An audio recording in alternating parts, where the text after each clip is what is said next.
We are now live, Mark. And What's going on, Clint? not Nick? much. Uh-oh, Nick just chimed in too. Look at this. Everything's coming together. What do you mean? 10 minutes. We haven't seen you this whole time. I thought I was on this whole time. No. And then the whole time I'm realizing my speaker, my microphone's not working. Maybe because you didn't say anything, so it never blew you up. I got on my screen here, I got the camera of me like over the bottom right, so I couldn't see that you were even on there.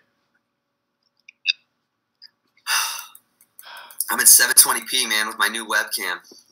Damn, you are clear as fuck. Yeah, it definitely looks better than the. I mean, I don't know. I haven't looked on the YouTube, but definitely looks better than on when you were on the YouTube panel before. Yeah, That's because Clint pixelates. Yeah, I'm trying to blur Nick's hair out. I'm like, fuck you and all that hair. I'm gonna blur it. Alright, so we are brought to you just like every week by eMOTOcons. They're now 99 cents. So you bitch asses can go buy them. Stop crying about it. I still gotta download that. See? It's only 99 cents now. Yo, I went on there to get links to give to people.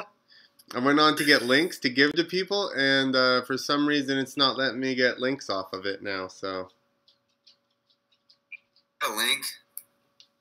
But my father-in-law said he bought it last year. He'd be pissed because he paid $1 more. Did he just text you that? I texted that to him. He's like, I bought those last year. Never sent it to anybody bought them. Yeah, in the iTunes store, you can get, just look up eMoto, not Mode, MotoCons. I'll put a link in the description. Also, twowheelstofreedom.com, where actually we're doing the FMX Instagrammies, and basically I just came up with some like different different competitions or whatever, and we're having people vote on it. So I'm gonna have a link to. Actually, if you go to the website, there's a link so that you guys can vote, and I'll also have it in the description. And Motion Pro, I got my Motion Pro shirt on. And that's it. Fancy guy. Fancy. My sponsors. Tell your sponsors, Mark. Well, my original sponsor, my first sponsor, was our buddy Paul Smith. Oh yeah, what did he sponsor you with? Fast By Designs was a company that he worked for in Canada, and he sent me a box of T-shirts, and I gave them to all my friends after like he saw a bunch of video of us on like Freestyle and TX, and I still have a T-shirt that says "Born Camera Director in Training." And I wore it once to like a party, but it's got a T-shirt. But it's awesome. It's so cool. Like before he passed away, I sent him a picture of it, and he's like, "I can't believe you still have that," because it was from like 2001. Right. Yeah. That's pretty cool. When he first moved down, he had that shit all over his bike. I never knew what it was. Yeah, I didn't even know he rode because he made a video, which he says his mom. At his mom's, he has like storage, and there's a DVD that he made that he never put out, and like me and a bunch of my friends are in it, and I don't remember if he actually wrote in it, because I always wanted him to send me footage of him, and I think that's right around where he decided that he wanted to start doing FMX, so he came to the United States, but that was a long time ago, so it's hard to remember all the details. Well, I'm pretty sure. I think he moved right into my house. Like, I think he moved from Canada to Georgia. Mm-hmm. And stayed with me. 03? Yeah, probably. That sounds about right. No. It had to be after that. Because I didn't move to Georgia until the end of 04. Okay, so it might have been a few years before he even moved down that he did that. It was 15 Seconds of Fame. That was the name of the video. And it was only on their website. It doesn't exist anymore. So I hit him up like 2 years ago. And I was like, do you got a copy of it? And he goes, next time I go to my parents' house, I'm going to see if I can dig up a copy out of storage and then mine or something. But he never got around to it. But he was a good dude, so I just thought I was gonna rip the shirt out and put it on, but I didn't have time to find it. Yeah. That would have been pretty. That would have been awesome. Yeah. So, what are you doing now? What were you doing for work today? Typically I do computer work, video editing, but just to get out of the house, a mutual buddy of ours does construction, and I just like every once in a while to take a day and I go work for him, Chad, and so today I was just cleaning up a job site and power washing and stuff like that. But it's nice to get out, get away from computer screen. Yeah. Plus we ride together, so it's like if I'm not working, I'm at his house, parked and riding, and I'm asking him where he is. So so usually that's what if I'm not working with him, I'm either in front of the computer or I'm out in the pit. Yeah. Who do you edit? What do you edit for? What are you editing? Usually I do TV stuff. Pretty much all the clip shows that are on TV, I've worked for at some point or another. So, like Ridiculousness, before that Scarred, like all the shows on Fox, pretty much every network. I do like like somebody crashes or something funny happens and you get the clip. I either broker it, like I find clips, and then I sell the storyline to the TV network, and then they go interview the person, or it's something I filmed, and then we work out something that way. And but that's dying out, like on TV now. It was like a big boom probably about 10 years ago, and I would be just doing that full time. And so now it's just social media, which really isn't any money. But so you heard that, everybody. If you want to get on any clip shows, you just submit your clips to Mark Jordan. Well, that's what we were doing for a while. And one of the people that I film with, I got him on TV, and the shows don't air right away. Yeah. So, like, probably like 6-8 months later, the show goes on, and they don't tell you. So it just so happens that the person that I got on TV was one of the Jersey Shore cast members, the TV show on MTV, one of their boyfriends. Suddenly I get a call saying, with a screenshot of the TV, "Did you do this?" And it was Roger from Jersey Shore. He had another reality show after that. He's from New Jersey. He's a street bike rider. He crashed, and from there, I got a development deal with New Wave Entertainment to do a TV show about filming the clips that make it on the TV show, like those TV shows. So that's another 3 years probably. So is that going to happen? I don't know. We did one pitch to a network, and it got passed over. And from what I'm told, most successful TV shows, like if you watch, like, I don't know if you watch any of the car shows, like the Fast and Loud, or American Pickers on History, they all take like 5 or 6 years for them to actually make it to TV. They had to keep repitching over and over again, right? Like refining the way the show was. So we're on our second pitch. I think they just pitched to Discovery Channel a couple days ago, right before Thanksgiving, and I don't know. I don't really care. I never wanted to be a reality star. Like, literally a reality show about a bunch of people that film. Jay Schweitzer is one of the cast members. Sean Connors, your buddy Sean Connors. Nice.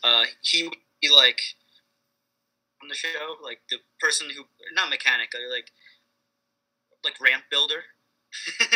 Like we were gonna it's kind of like a backyard version of like a stunt show.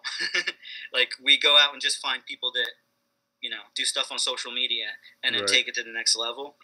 So, you know, without giving up too much of the show, I have like a confidentiality agreement, so I can't really talk specifically what we would do. Yeah. But, you know, but it's cool. We between me and Jay, like we have so many friends in action sports that we can actually call on to show. Just random fun stuff, some more epic than others. So that was the premise of the show. Nice. I don't know. We'll see. But like I said, I'm always behind the camera. I don't even have like video parts for riding my dirt bike. So it's like, you know, it's kind of weird being like the focus of the actual, like we have a pilot we did, and I'm like the ringleader of the show. And it's like very weird to just be in front of the camera rather than, I mean, I'm holding a camera on the show. So that's kind of, you know, like. See, you guys haven't gotten picked up yet, so there's not somebody there telling you to be like, hey, say this. I mean, like, there's a lot of really shitty TV shows out there. So, like, in reality, like, why not have our own shitty TV show? You know what I mean? Like, I don't care. Like, I'll sell out a little bit. It's fun. You know, it's something to do. Dude, I've always said I can't wait to sell out. I can't wait to sell out. I just think it would be fun. It's just like, you know, like you've been making dirt bike videos for how many years with your friends? Yeah. So, like, you understand, like, it's a show about what you already kind of are into. It's more because I'm an expert at what I do, like, just bringing people together to do video parts or to work on different DVDs. Like, I don't know. I've either been in or worked on and have a title in a video. I have over almost 30, I think, DVDs that I've worked on. Nice. And that's like from like 3 Crusties, like street bike videos. You know, a bunch of the stunners throughout the years, and then like working with Jay on like random stuff for the On the Pipes. And, Did you sell Krusty the footage of Greg Hartman crashing his dick off twice at Englishtown amateur contest? No, Bubba was there. Ah. And Bubba, I got to meet him. That's the first time I met Bubba. And he filmed it. I have it too. And it was in my Moto Pimps DVD that came out in like 2007. But yeah, he had the same 2 crashes. He crashed his brains out. Like, he walked away from the first one. He would have been just fine. He should have never even jumped that fucking. Yo. So they set up this huge. Were you there for practice? Me, no. Okay, so. I didn't. Yeah. Right after the finish line at E-Town, you hang that right, and then there was that big triple. This is yeah. What? 2000? Yeah, it was. I think it was the first amateur jump contest right? ever. Period. Ever. Yeah, Barry Karsten was in it. Hey Nick, Barry Karsten was in it. Jason Lawrence was on an 80. Chad Smith, Robbie Wood, Jeff Palazzi, Greg Hartman. Was that the one, or was one of the first 2? Was there one that was like before that, or was that was the very first one. Okay, I have all of it on video, the show, because I sent Jason Lawrence not that long ago. I sent him clips of him jumping the jump. I think he might have reposted it a while ago. Yeah, that was the first one because he didn't end up riding the second one because he just did those no-footed one-handers or whatever the whole time and whipped. And they like won crowd. He wanted crowd applause. Yeah, exactly. Him and Chad like tied or something, and I'm like, what? Chad should have fucking smoked you, but Everybody was just stoked because it was a little kid just hucking. So it was a big jump. It was like 75 feet dirt to dirt. The takeoffs on the things are 12 feet tall. The landings are like 14 feet tall. Like, it was a big setup. But so they do qualifying and practice and everything, or like qualifying on the motocross track on the finish line triple. They just made the finish line triple real big and turned it into like a tabletop. So we do the qualifiers over there. Greg is only jumping 3/4 of the gap. Like, he's not jumping to the downside. He's just jumping to like the end of the table. Like, he's doing tricks and then landing on the end of the table and just bouncing over the knuckle like down the downside. So that's his entire run. But he's doing tricks. So then they put him into the fucking contest. And I'm like, we ride over to the speedway where they had just built that jump, like, you know what I mean, the 2 days before that, or not the speedway, the drag strip. And they had built the jump like 2 days before it, so it's wet as fuck. Like, it's nothing near. The one over there was an old face that they had used and just made it bigger, so that one was good. They had trucked all this dirt over there, so all of it's fresh dirt. And then they build these big faces out of them, and there's like a big, there was probably a, I don't know, 10-foot safety on the landing or whatever. But he was like just barely landing there over on the other side. He'd never even seen a jump that big. And then within like 5 minutes, they start rutting out. And you know he's never ridden in ruts like that. And I'm just like, holy shit. But I thought that was like your boy prior to that. Like, did you just meet him? Yeah, I didn't know any of those guys. That's where I met Winstead, Palazzi, Hartman. That's where I met all those guys. Yeah. Yeah. Wow. Yeah, that was he really, I mean, you know, looking back at it, I mean, it's bad that he crashed, but he did get clips and crusty. Yeah, but he hates you know, that like, that's what they are.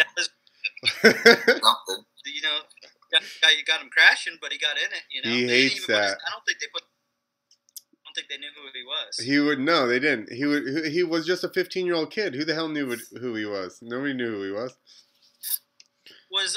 Did you ever see the movie, I think it's Deegan Status? Brian Deegan's, like, first movie that he ever made? I've heard of it. I never bought it or anything. There's clips of people jumping the triple and crashing on it, and they're laughing at them. So that might have been the practice set. Oh, yeah? I remember seeing it because I saw it, and then there was no... They didn't film the final, so maybe somebody else gave them the footage or something.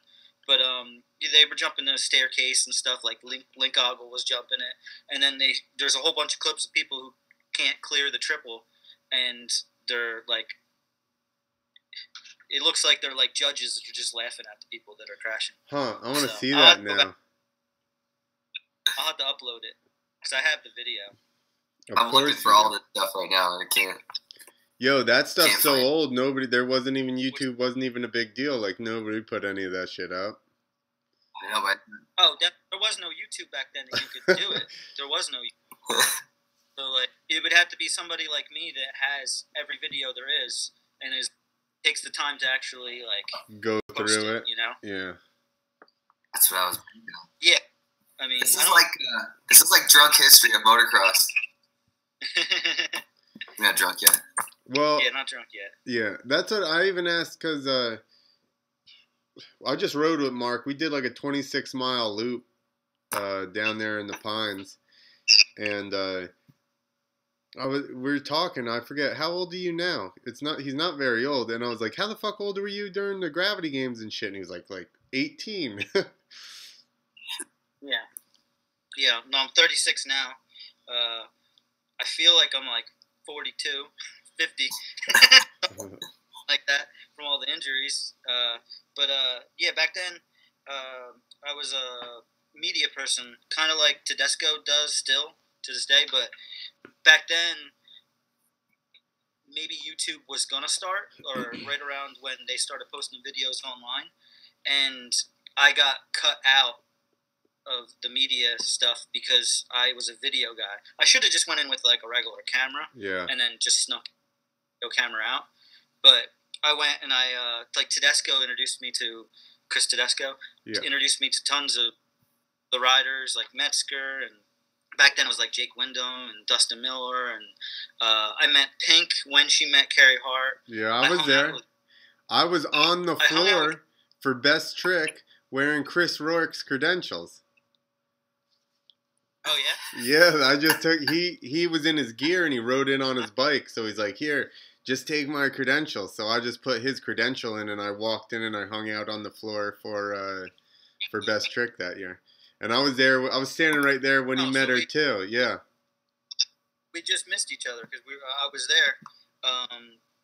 There's like a part in Ultimate X where they like, I don't know if you saw that ESPN movie where it was the IMAX movie about the X Games. A spot where they like zoom in on me and I'm standing with Kenny Bartram and everybody on the top of the landing after when they're giving the medals. I'm like, it's me, him, and a couple other people. But yeah, no, I had the same thing. I had the credentials to get all backstage. That was when Jake's bike got stolen, and he had to ride Pastrana's because somebody in the city stole his bike. I don't remember that. They faked like some sort of medical emergency, and all the security went to like the gate, and then somebody snuck through and grabbed the bike and rode it out. Damn. Oh shit. Yeah, I have them talking about it on video. I have a lot of cool stuff from back then. And then I met Vin Diesel. Vin Diesel was there when he was doing like he was hanging out with all the people trying to like for get Triple into X. like action sports. You know what I mean? For Triple X. Yeah. It was right before Triple X started. And then would you believe I've never even sat and watched that whole movie? Yeah, I believe it. You should have watched when you were in like 2001 when we were young and we could put up with like, you know. I've never even watched it. I've seen the clip of Twitch jumping over that barn and it blowing up, and that's it. I've never watched a fucking movie. Yeah, but what else? So I hung out with like there wasn't a lot of people there. It was just like a couple media people and then all the riders. So you ended up like hanging out and talking with all the riders for like a couple. They didn't have anybody like there. Like they were from out of state, so it was like maybe they brought a family member or whatever. So I hung out with Carrie Hart for a while, and I filmed all the behind the scenes stuff of him getting ready for his backflip that he broke his femur. Mm-hmm. That footage ended up in FMX, the Unchained movie that just came out. So I have a credit on that too. When he does that whole thing, I filmed a lot of that, and then so that was a good movie, dude. That's the one on Netflix, right? Yeah, yeah. It won Emmy for best documentary of 2000. I guess that's 16. So that's like one of the top rated. You know, it made it to mainstream. Yeah, it's on Netflix, and yeah, it was really good. That was pretty cool. Bro was on Netflix. Yeah. What's that? Bro was on Netflix. Was it? Oh yeah. We got a stunt double right here. You're famous. It's funny you were a stunt double for people who ride. Yeah, but here's the thing: I should have been a stunt double for Vin Diesel, and Twitch should have been Bo Manley's stunt double. Yeah, I guess so. Yeah, Twitch was small when that. I mean, he was tall. He weighed. Vin Diesel was like my height. Yeah. Like he's like 5'6". Yeah, maybe. Exactly. So but he's like huge at the time. Like he was still like young, you know, like pretty. I don't want to say puny, but you know, he was tall and skinny. Yeah. The only thing I had going for him, I think would he shave his head or did he put like a? No, they put something over his like this rubber cap over his hair. From what I saw, that was his helmet. Behind the scenes thing. Is that the same? I don't know if you know or not. This trivia is that the same shoot where Link Goggle got hit by the helicopter, or was that a different one? I don't know. Link did. Yeah, Link got hit by a helicopter and almost maybe got was he supposed he might have got knocked. Was he supposed to be the guy in that? What's that? Maybe he was supposed to be the original stunt double. maybe I'm thinking maybe that's it or something. It's in his documentary too, Mind of the Demon or Mind of the Demon or something, whatever it's called. That's Get a your good one too. facts right, Mark. Jeez. That? So get your facts right. What's the name of it? What's it called? We're counting on you for the correct facts on everything. That's right. I can't look anything up. My phone is my camera, so I can't switch you guys up. That's why I got the webcam. It was driving me nuts when I had to use my phone. I couldn't look. Yeah. No, I was trying to figure it out. I grabbed a. I was gonna like live stream, but I couldn't figure out how to log in to 2 accounts with my Instagram at the same time. It's not letting me log in for some reason. It's like, live stream on Clint Instagram. Clint wanted me to break the record for live viewers, which I won't. But if I had been able to like log on and then tell everybody I know to log on, we could have just faked it. Whatever. I mean, that's all he did. He told people he knew to log on. Yeah, that's the whole game. Yeah. Well, next time. I'm gonna buy some viewers right now. I saw Link posted that, how to buy some YouTube viewers. I saw that. I don't know. It doesn't. I mean, I guess it makes sense, and that's what they said. That's what all the people in Best Whip were saying that Cantrell did. Yeah. But I don't know. I don't believe that, but I guess it technically could be true. But I don't think that's what happened. But you know, I don't know. Well, Cantrell was whipping awesome for a while, and he probably wasn't winning when he should have been because he didn't have the name. Yeah, you know, he was kind of like, to me, like I see stuff that like the pro riders used to say about him, and like they kind of like tried to like blackball him, like when like Twitch and Potter were like #1 in whip, they were like kind of like, you're not gonna be here with us, you know what I mean? Like I remember tweets and stuff. Really? Well, Twitter was like really crazy right around Best Whip time, so it was like a lot of riders were talking crap. Not even particularly that had to do with the actual event, just like, you know, people who do demos and stuff like that, and the lower level riders. But I didn't say anything. What'd you say? I said I didn't say anything. You should have. I should have. You should just talk shit about that everybody. That was my chance. Lower level guys were fucking giving him shit. Like, yeah, that's funny. But yeah, no, I seen an interview with him right after it happened, and he was like addressing the whole people's buying viewers, and he said everybody else, their first jump, they did a classic whip, and I did a turn down, and that set me apart right from the beginning. You know what I mean? They always have trouble showing the whip. Like they miss it. They show the run, and then they cut it right as they start to whip, and then they get the landing, and it's like every time there's always terrible angles, or like you said, just timed it totally wrong, and it's like, how could you even vote? Especially if you didn't know who was riding. Like if they could like do, everybody does a turn down and they shoot it from one angle, and then everybody does a regular whip and they shoot it from the same angle, and then they could switch angles, but just get everybody so it's like perspective.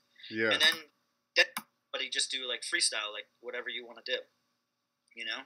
Well, yeah, they just keep going to these pan angles, and it's underneath, and I'm like, I can't even tell what the fuck direction that dude is aiming. Like, I don't understand how I'm supposed to, judge anything. Exactly. 100%. I was just stealing clips from X Games and shit, and all those clips, all the camera angles when they're running into the ramp and they're all like zoomed in and close, and you can see the guy reaching for his clutch, and then all of a sudden he gets in the air and they use the furthest camera from the fucking jump that they can. So he's just this thing flipping through the air with some crowd behind him. I'm like, I don't even know what's going on. Yeah, no, that's if you remember the freestyle MTX days, every time their best whip would come, everybody would complain about it on the forum. And, you know, I mean, that was years ago, but nothing's changed. It's no different than like when there's a promo in the local newspaper for some show, and they show like the heel clicker, or they show your trick when you're starting to start it, or right at the end, you know? Yeah, or they just show somebody doing like a half a seat grab. Yeah, exactly. Yeah, there was a famous poster that was like back. It just had to be like 15 years ago or more. There was a poster of Deegan, and it was like the only poster you could find on eBay at the time for like years was a poster of him doing like a seat grab, but his feet are pointing down. Doing no footer off the back of the seat, and it's just a mistimed picture. But some person who sells photography like pictures put it up, and somebody bought it, and they made it into a poster, not knowing anything about FMX. Like now, I kind of want to go and see if I could find it and get one.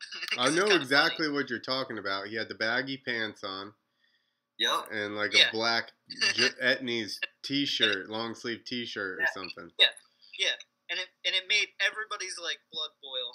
Seeing that picture, you're like, you can go anywhere and get a picture of anybody doing anything better than that. And it was like the stupidest picture that you could make into a poster.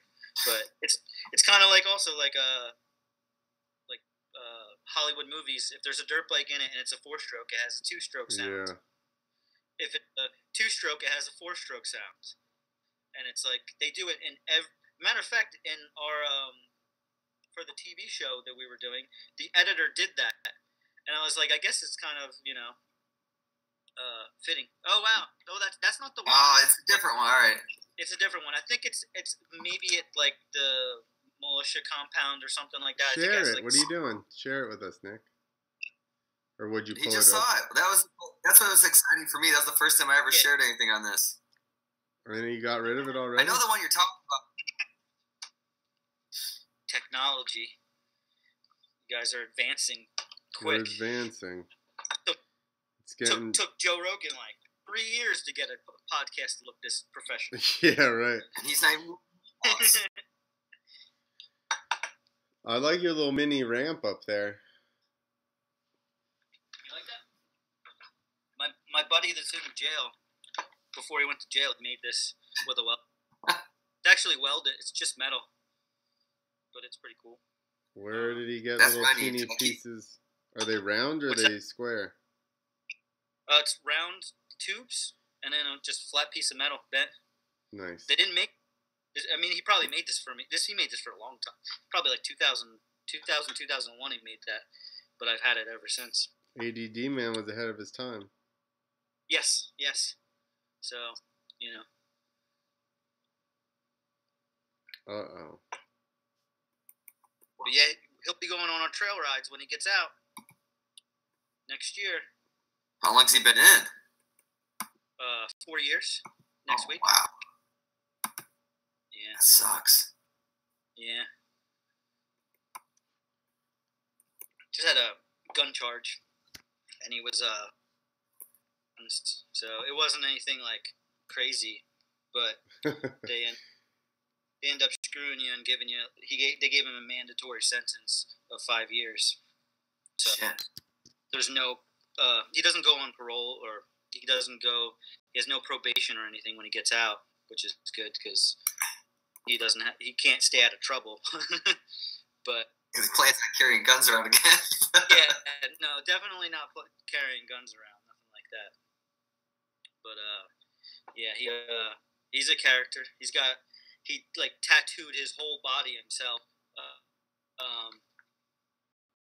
When they had to sit down for like an hour, and he had to explain all the tattoos. And he's like, "What do you mean? This is Bart Simpson. What do I have to explain that for?" What like, gang is this? Because of gang affiliations and stuff like that. So like, but he had the most random tattoos, and it was like he found a picture and he tattooed it. Like that's all. There's no reason behind any of them. That's most tattoos. At least people I know. There's like you would get like new ink in the mail, and it would be like green, and he would just go, and he'd be like, this look cool. That sounds about He right. just has, he lives in the moment, right? He's so zen. You live in the now. I'm joking. He's not very zen at all. Yeah, well, his nickname says it all. ADD man. Yeah. ADHD. But yeah. So do you guys watch On the Pipe 7? You know it. No. Plan. You've seen it in 4K. I already know. Yeah. Yep. Which one? Yeah, because Danny D. Wayne, the guy that always watches the podcast, he's like, "Is that On the Pipe 7?" He's like, "I pre-ordered mine a month ago or something." Yeah. Or did he? I think it's on Vimeo. Or Vimeo. Oh, you got a Vimeo? Is that? Yeah. Well, I don't have a Blu-ray player, so it was my only option. The 4K on Vimeo is the best one out of all of them. So, Really? yeah, it's the highest quality. So that's like, if you have the option of doing like a download, do that. But well, I don't have a 4K TV, but I just buy everything streaming now, so I figure in a couple years I probably will. So I might as well, it was $3 more or something. Yeah, you might as well. And I mean, it'll look better either way. It'll look better. Yeah. Just, you won't see all of it. Well, and it's going to something worthwhile. I'm not buying some cheesy movie that I could care. Yeah. It's good though. It's really good. Yeah, no, it was really good. That was a fun experience with the premiere. I went to the premiere. Jay had me up for the premiere, and it was I seen the movie like 15, 20 times before it came out. So like I already knew everything that was in it, but it was cool seeing it on the big screen. They had an LED screen that was like the most epic movie screen you can see something on, probably, and that was a cool experience seeing that. You should have came, Clint. Yeah. Yeah. We should have flown out to California, Nick, just to watch it. Getting quiet. I wish I could have, but not happening right now. Yeah. No, it was cool. Yeah, Clint said you were out there. I'm like, what the hell is he doing out there? He's like, he was part of it. Like, well, I didn't know this. Jay didn't take no for an answer. Like not that I didn't want to go, but like he was like, no, I need you to come out. And it wasn't supposed to be a work trip. It was supposed to be like hanging out, just go do stuff with them and hang out. But me and him, like, making videos and being around all the stuff behind it, like he had an FMX demo before it. Fitzpatrick did that, and just like organizing everything with all the people that were coming, doing the list for the VIP, and just setting the whole event was really fun. And working with Jordan from Strung Out, he came out. He was pretty much there the whole time working with us, and yeah, I mean, so it was a lot of work. On the Pipe is like Moto XXX, like whatever 8 through 15 or something like that. Yeah, because Jay did a lot of the filming of Moto XXX. All the film. Yeah. Moto XXX. And I'm sure Jordan helped him with music and stuff like that. Oh, definitely.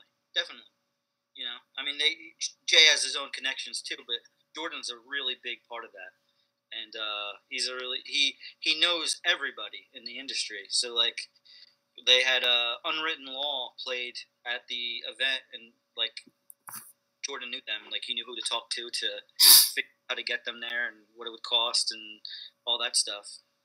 So, you're getting to see some of the video. This is the trailer. Yeah. No, the trailer's really good too. This better not make it so I can't fucking monetize this video. Well, it's the trailer.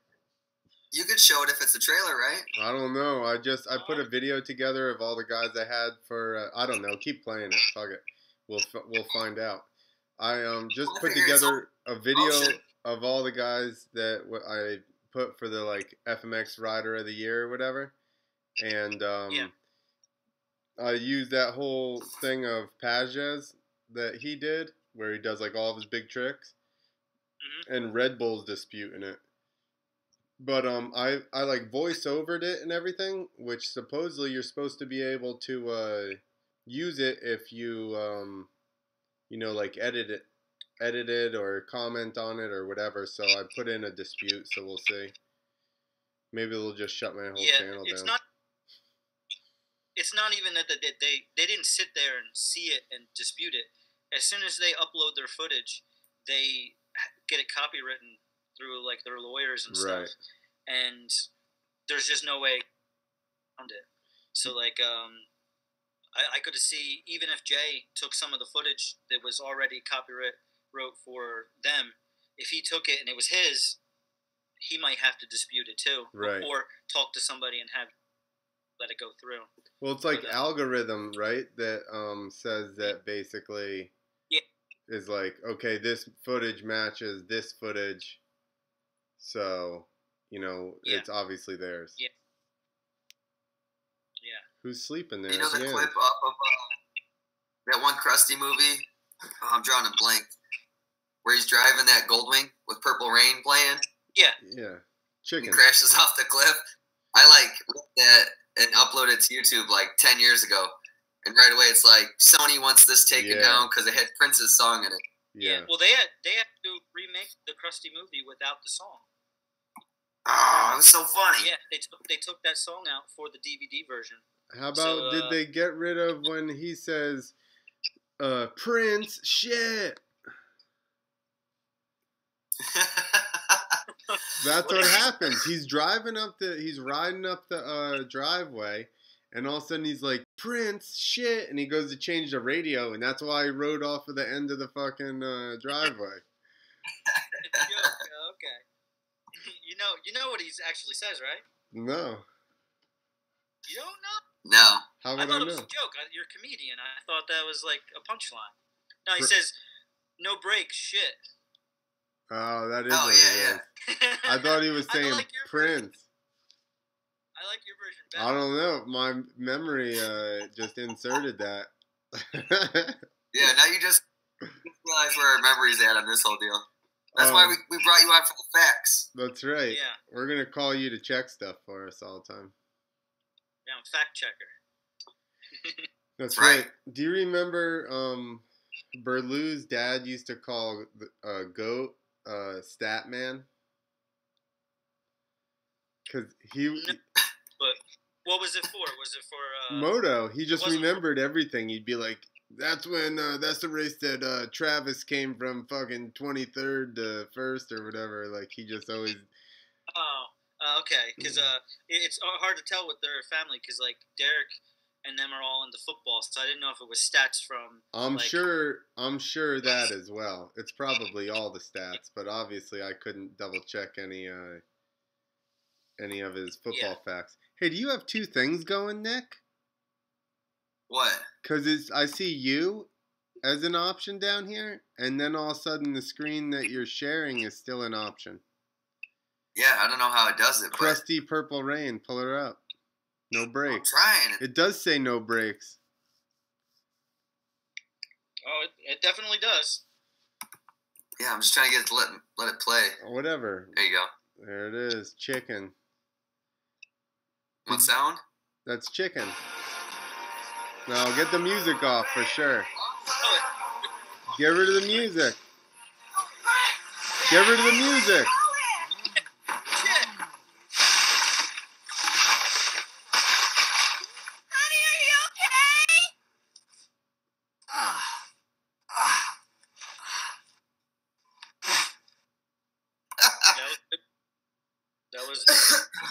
That's the kind of stuff like that I like to see in riding videos. That's what I'm making a DVD. It's taken me like 10 years to do another one, but there's no money in it. So like, no shit. It's just like literally like you'll pay more money to make the DVDs than you won't break even, no matter who you are. There's no chance these days of doing that. Is there money like in anything anymore? Like you said, everything's YouTube and Instagram. How can YouTube killed? Like, I went to college to be a filmmaker, and unless you make like real films, which is like a very small percentage of people who go to film school can actually make money at that. All that had to do with like video editing or like kids do it for free. You know what I mean? Like it's just the whole industry is dead. So do you monetize your videos? I did, but they don't like the word Moto Pimps, so they decided to block me from doing that. Google blocked me. No way. So I'm in the process of switching names and starting a whole new account. So that's what I was telling you with the trail riding and stuff. Yeah. Ride with Mark is the new YouTube that I'm gonna do, and then I'm not gonna do like a podcast. But I'm gonna do. You better not. There's only can be one FMX podcast, Mark. You got a bike in the background? Where are you at? Garage? Oh, you're in the garage. Oh, you changed locations. I haven't seen your. Is this where you're at now on? About half the time, yeah. Well, lately it was the office, but yeah, you got better internet. I left the office to get trains, so then we get time to do drinks. But you have more room to fly drones and stuff. Yeah, I forgot about that. I totally forgot about that. Hey, what? I'm pretty bummed that a train hasn't gone through lately. Yo, I'll get a train horn for the next. Yeah, I'm just gonna. How about we just get a sound effect? Yeah, right. Oh, that's what I've been wanting to get. Is a soundboard. Go look up a train on YouTube. You ever seen Sunny in Philadelphia when they get the radio show? And they just go over the top with the sound effects, like a cheesy morning show? Yeah, actually I did. I do remember. Yeah, I wanted to do that, and then just until Clint just cut me off. Like, Clint should just have like a Casio keyboard with like presets. Like, just take like sound bites from different riders, like, and then just like use that. Yeah. I don't know. We just create a soundboard. That could be an app, a soundboard app. Yeah, for sure. Definitely. The problem is now, I bet there's a thing where you can go online and make your own soundboard for sure. Yeah. 2 to 3 people watching right now are gonna steal this idea. Dude, whatever, help us out. Someone go through the hours of fucking audio, find good sound bites. Don't make jokes. I'll make a Clint Esposito. That sounds awesome. Yeah, you've made it when people start, like, that's how Rogan's show is. They say something, and then next thing you know, there's like memes on the internet and shit. Huh? Yeah, definitely. There's like literally 2 or 3 people that repeat what we say. Like tomorrow, somebody's gonna say something. Somebody's gonna repeat one of the things that we say. We can only hope. One thing, yeah. Yeah. One of the coolest. Change the world, Yeah, dude. Well, we used to do all those FMX East mixtapes, and then we went to Mexico, Hartman and I, and this little kid comes up and starts just spouting off names, and I'm like, what is this? What the hell is he talking about? And then he starts saying phrases from the video, and I realized he was just saying all the names of all the people that were in those videos and saying quotes back to us, and it ended up being Eric Ruiz. Oh, really? He was he was like 12. He was like real fan. Yeah. Oh, wow. And then he probably didn't speak a lot of English, so no. He just knew your name and stuff. He knew mine, Higgins, yeah, Hartman, and he just started like spouting off names, and I'm like, what is this kid talking about? And then then he said a couple of phrases that we had said, and I was like, dude, this kid's watched all the videos. This is awesome. And then he ends up being really good. Yeah, totally. Like, that kid's nasty on a bike. Yeah, he was like 11 or 12 at the time. Yeah. That kid's awesome. Yeah, I'm not sure. I think he had a couple of injuries in the last few years or something. Like that. He definitely. Sure. After that, X Fighters, he was one of the body burial. Yeah, exactly. I don't know if he got hurt there or what, but I really haven't seen much more about him riding it since then. Yeah, that's what I was thinking, because his social media isn't. I mean, he still posts stuff, I believe, but he's probably watching right now. Maybe. He's 3. Maybe he's a fan. He's like fan. no. He's like I met Clint. He's not that cool. Oh. Go! Everybody go!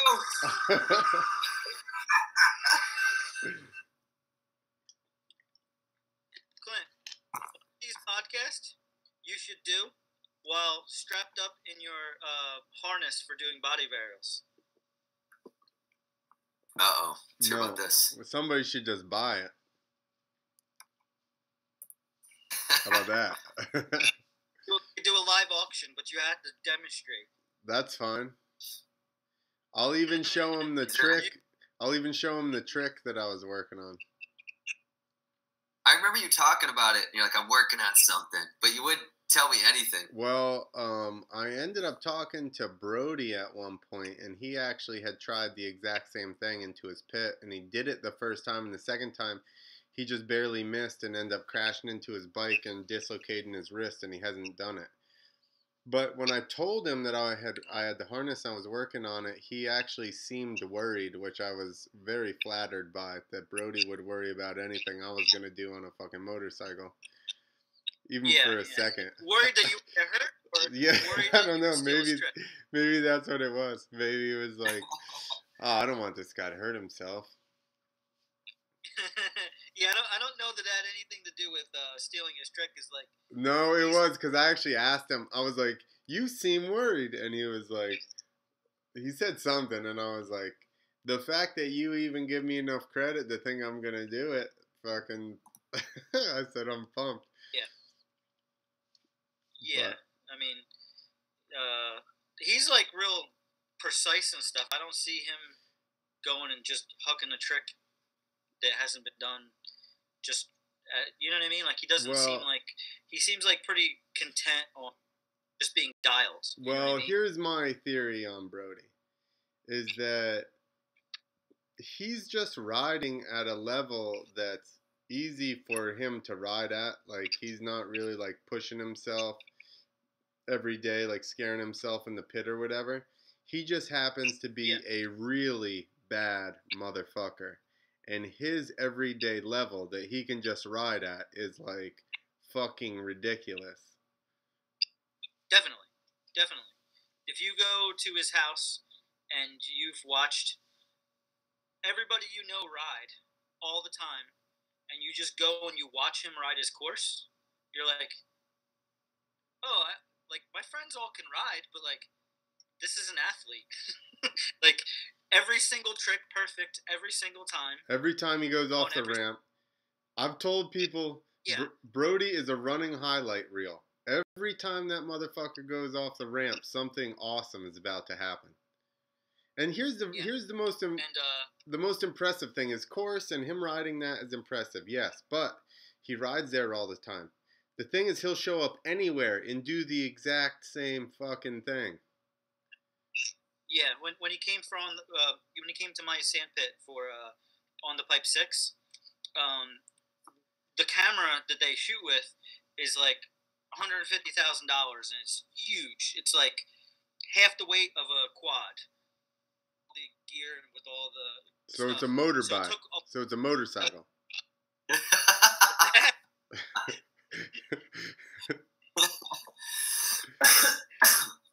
What did you say? I said, so it's a motorcycle. Basically. So it takes forever to go. We had to carry it out to the pit. We had to take multiple trips, set the camera up. And meanwhile, there's like 2 jumps we built for like a couple days. We dug the lips of these jumps, and we built them all up.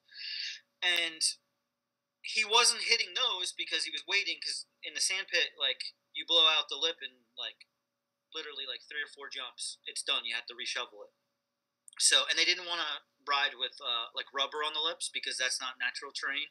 So he's just riding around. But you shoveled lips, which makes it already not natural terrain. Well, yeah, there is that.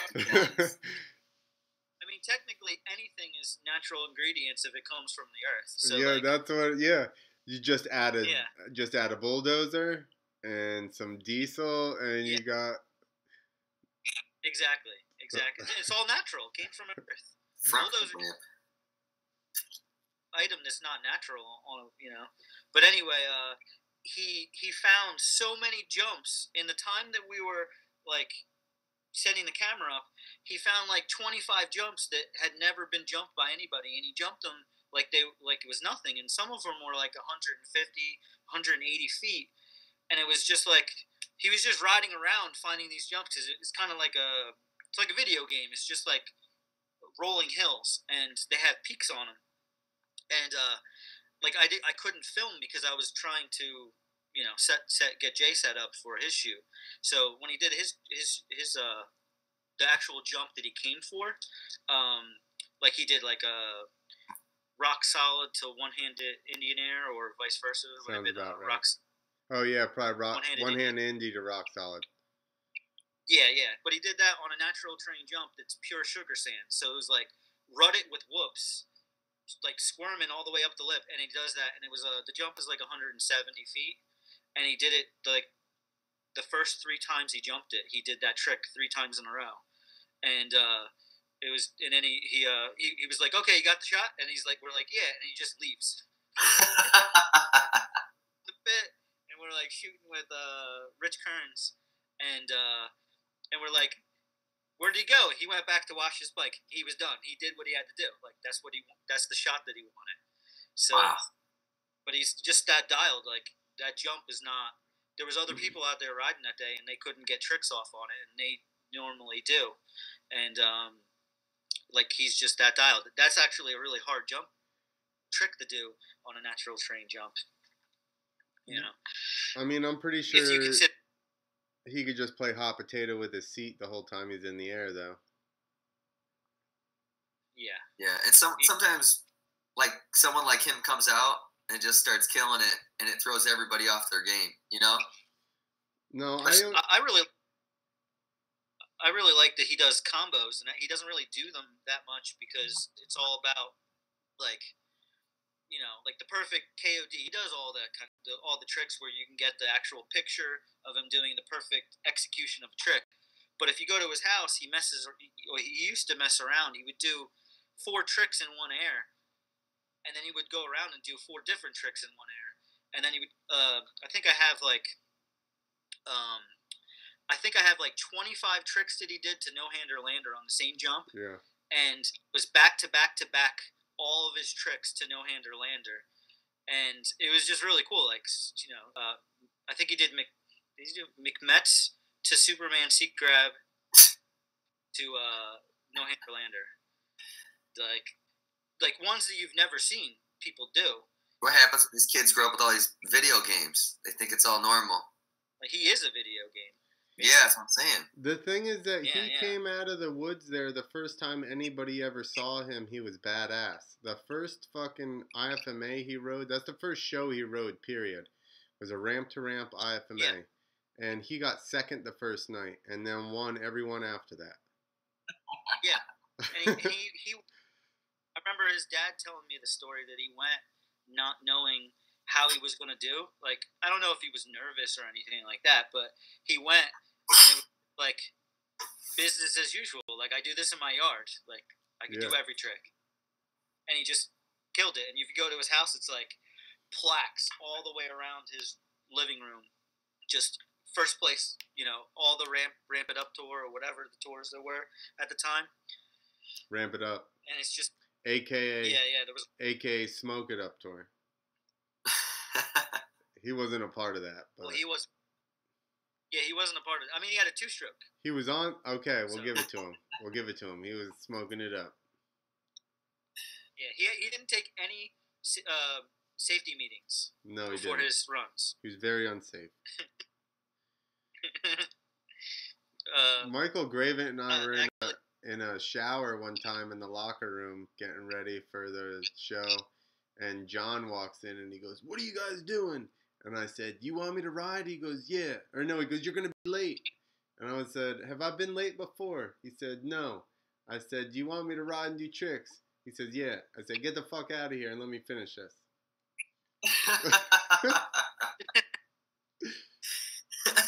And that was he was having a meeting.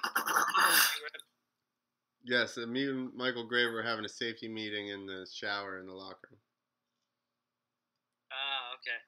Yeah, because Craig told me a story about riding with you guys, and he said that you guys mentioned a safety meeting, so he goes to the meeting. It's an actual meeting.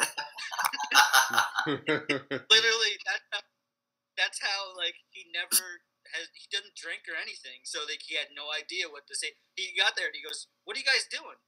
I'm like, I get it. About this safety meeting.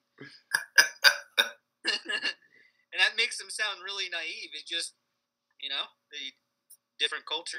He wasn't a part of that, so he didn't know. He's from like 2 hours away. Yeah,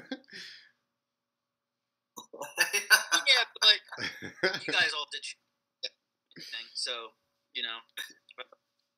he was just getting into that. He rode. Was it the show we rode at that big asphalt grinding company? Where we had to ride out through. They had this huge like tube grinder thing, so they would I guess get all the asphalt off of the ground, then they would send it through these huge grinders.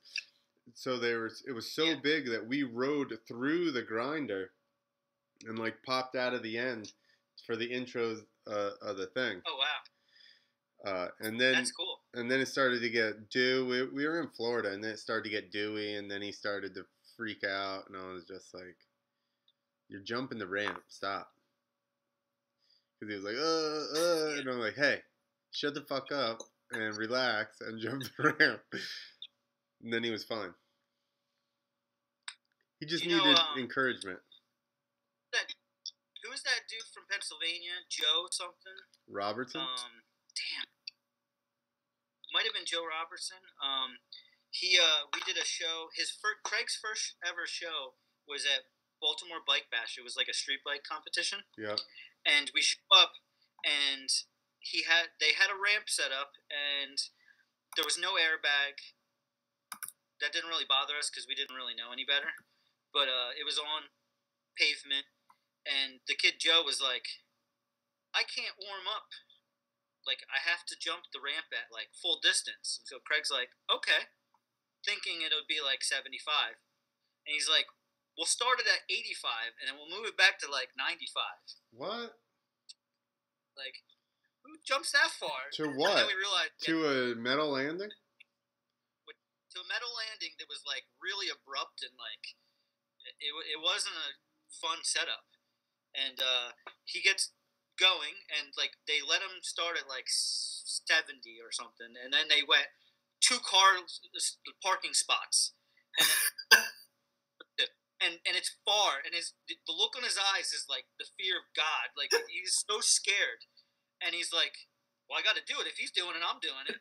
And Craig ended up doing more tricks than that guy did. Like every trick that he does, like he used to do like no-handed, no-footed cans both ways, pendulums, twitch blades both ways, just a lot of variations of like Superman seat grabs and stuff. And that guy did like 3 tricks, like heel clicker, Superman seat grab that was just a plain one, whatever. But like Craig's like, you could have just propped your ramp up at like a normal distance because it was probably a little lame, and you could have did way better.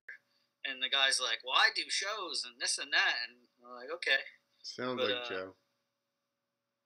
3 feet for a first FMX demo. First time ever jumping over, like, pavement or anything. Not ramp to ramp. No, I have all the footage from it. It's pretty, But yeah. That's terrifying. Yeah. Because I would have gone like 100, 110. It would have been horrible. Yeah, I don't really understand. I mean, the jump didn't look that big, so obviously the ramp wasn't really poppy. It wasn't like the IFMA ramps or anything like that. But I don't know. It wasn't a very professional setup. What he did was the first show that Rich Kearns ever did. His first show was was the first, like the first Monster Jam that Rich Kearns did was the first one Craig did too. So that was a little better experience. But those landings were small too. Yeah. Monster jamming it. They like to put some little teeny fucking nipples out there and make you land on them. Yeah, definitely. It was definitely, some of the setups were pretty sketchy too. Like you'd have to go down a tunnel and then turn left, almost like not like quite like 90 degree, but like pretty close. And then you'd have like 15, 20 feet before the ramp, and then the ramp would be next to like the Jumbotron that was up, but you could still hit it if you went a little bit to the right. Yeah. And they would be like, jump it or you don't get paid. Jeez. Dude, here's a good one for you. We did a amphitheater in Alabama, and it was literally like there was a stage on one side and there were bleachers on the other side, and normally they would put like chairs on the floor. So it's a monster truck show. There's one monster truck can go at a time. That's how small the floor is. And they're just doing time. And all they're doing is going brrr over these fucking cars and then stopping. So, yeah. so they set us up. We only end up jumping like, I don't even know, 64 feet or some shit like that.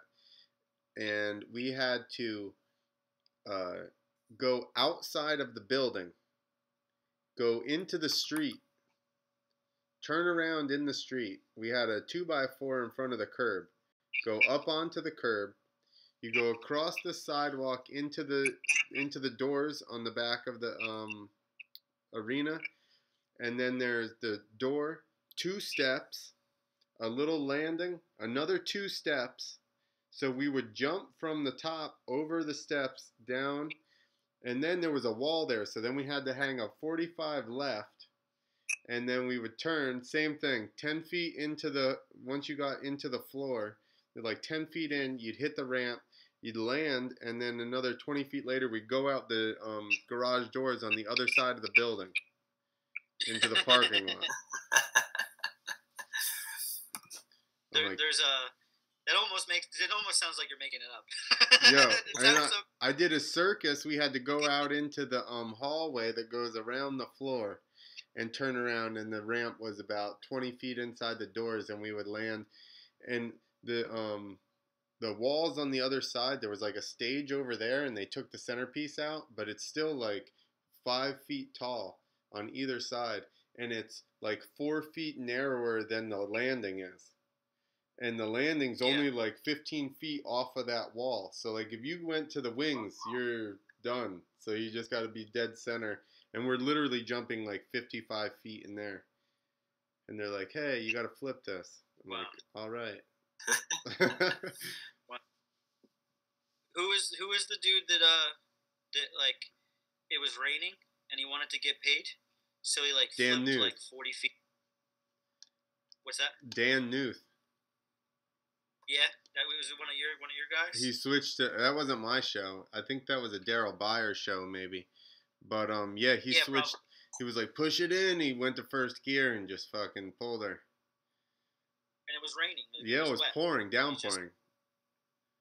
I mean, now that's not as crazy because a lot of people flip a lot smaller stuff. But like back then, that was like nuts to hear that. Yeah, well, here's the difference: is flipping. I think first gear mini flipping stuff is different than second gear lugging the shit out of it.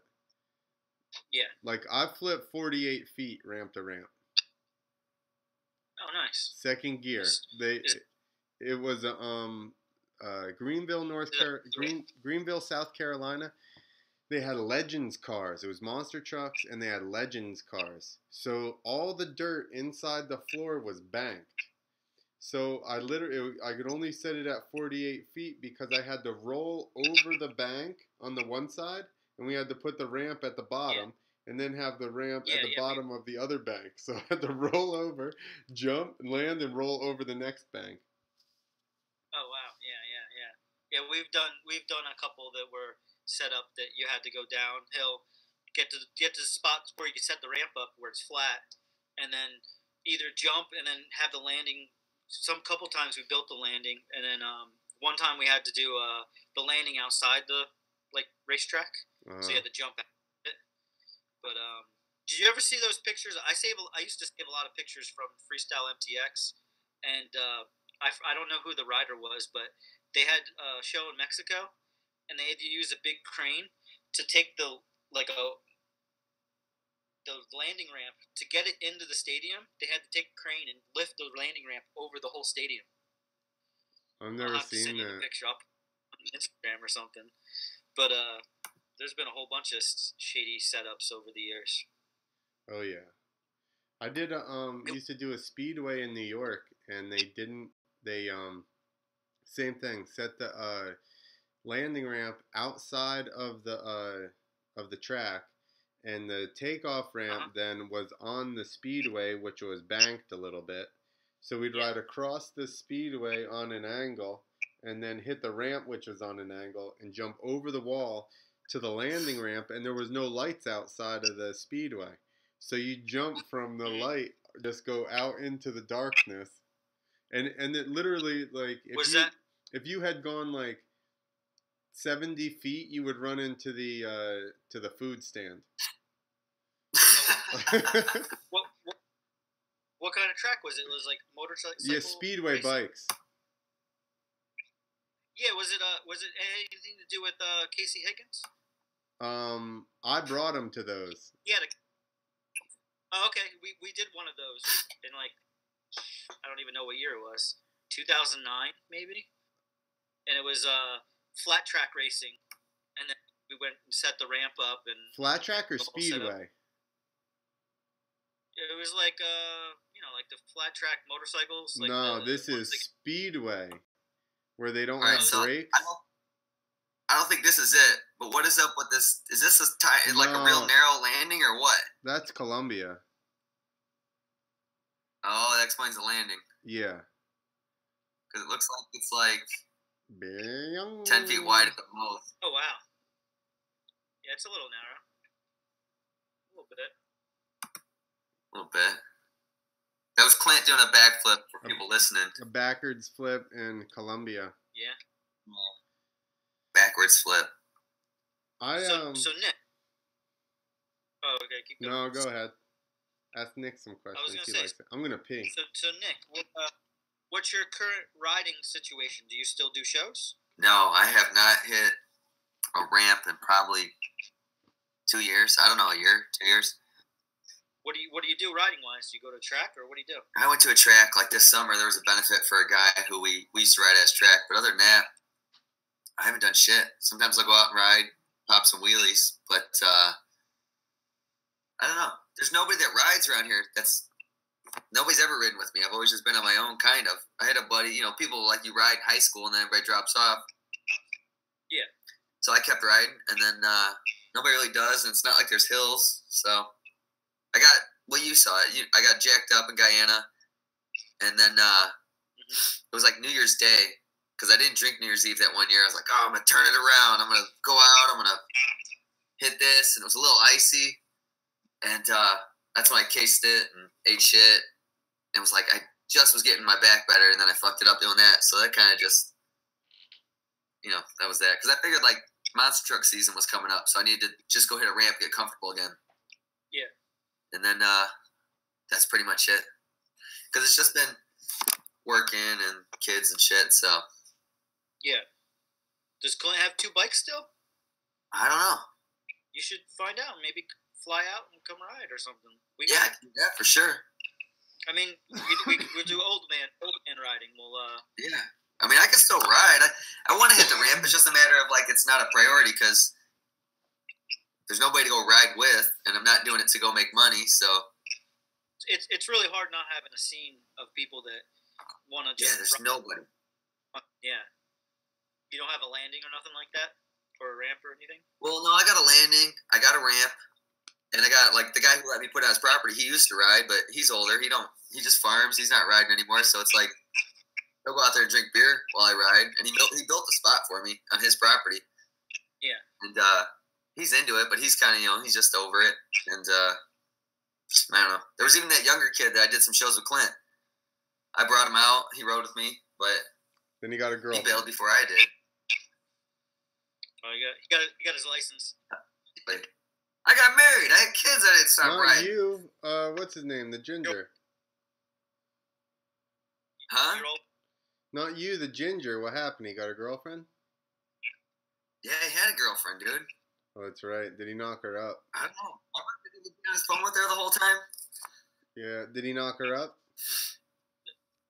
There's not many lifers, like, in riding. Like, if you're in high school and 10 people ride, one of you is still going to be riding. And then everybody else just moves on. It's just what everybody was doing at the time, and it was fun for them.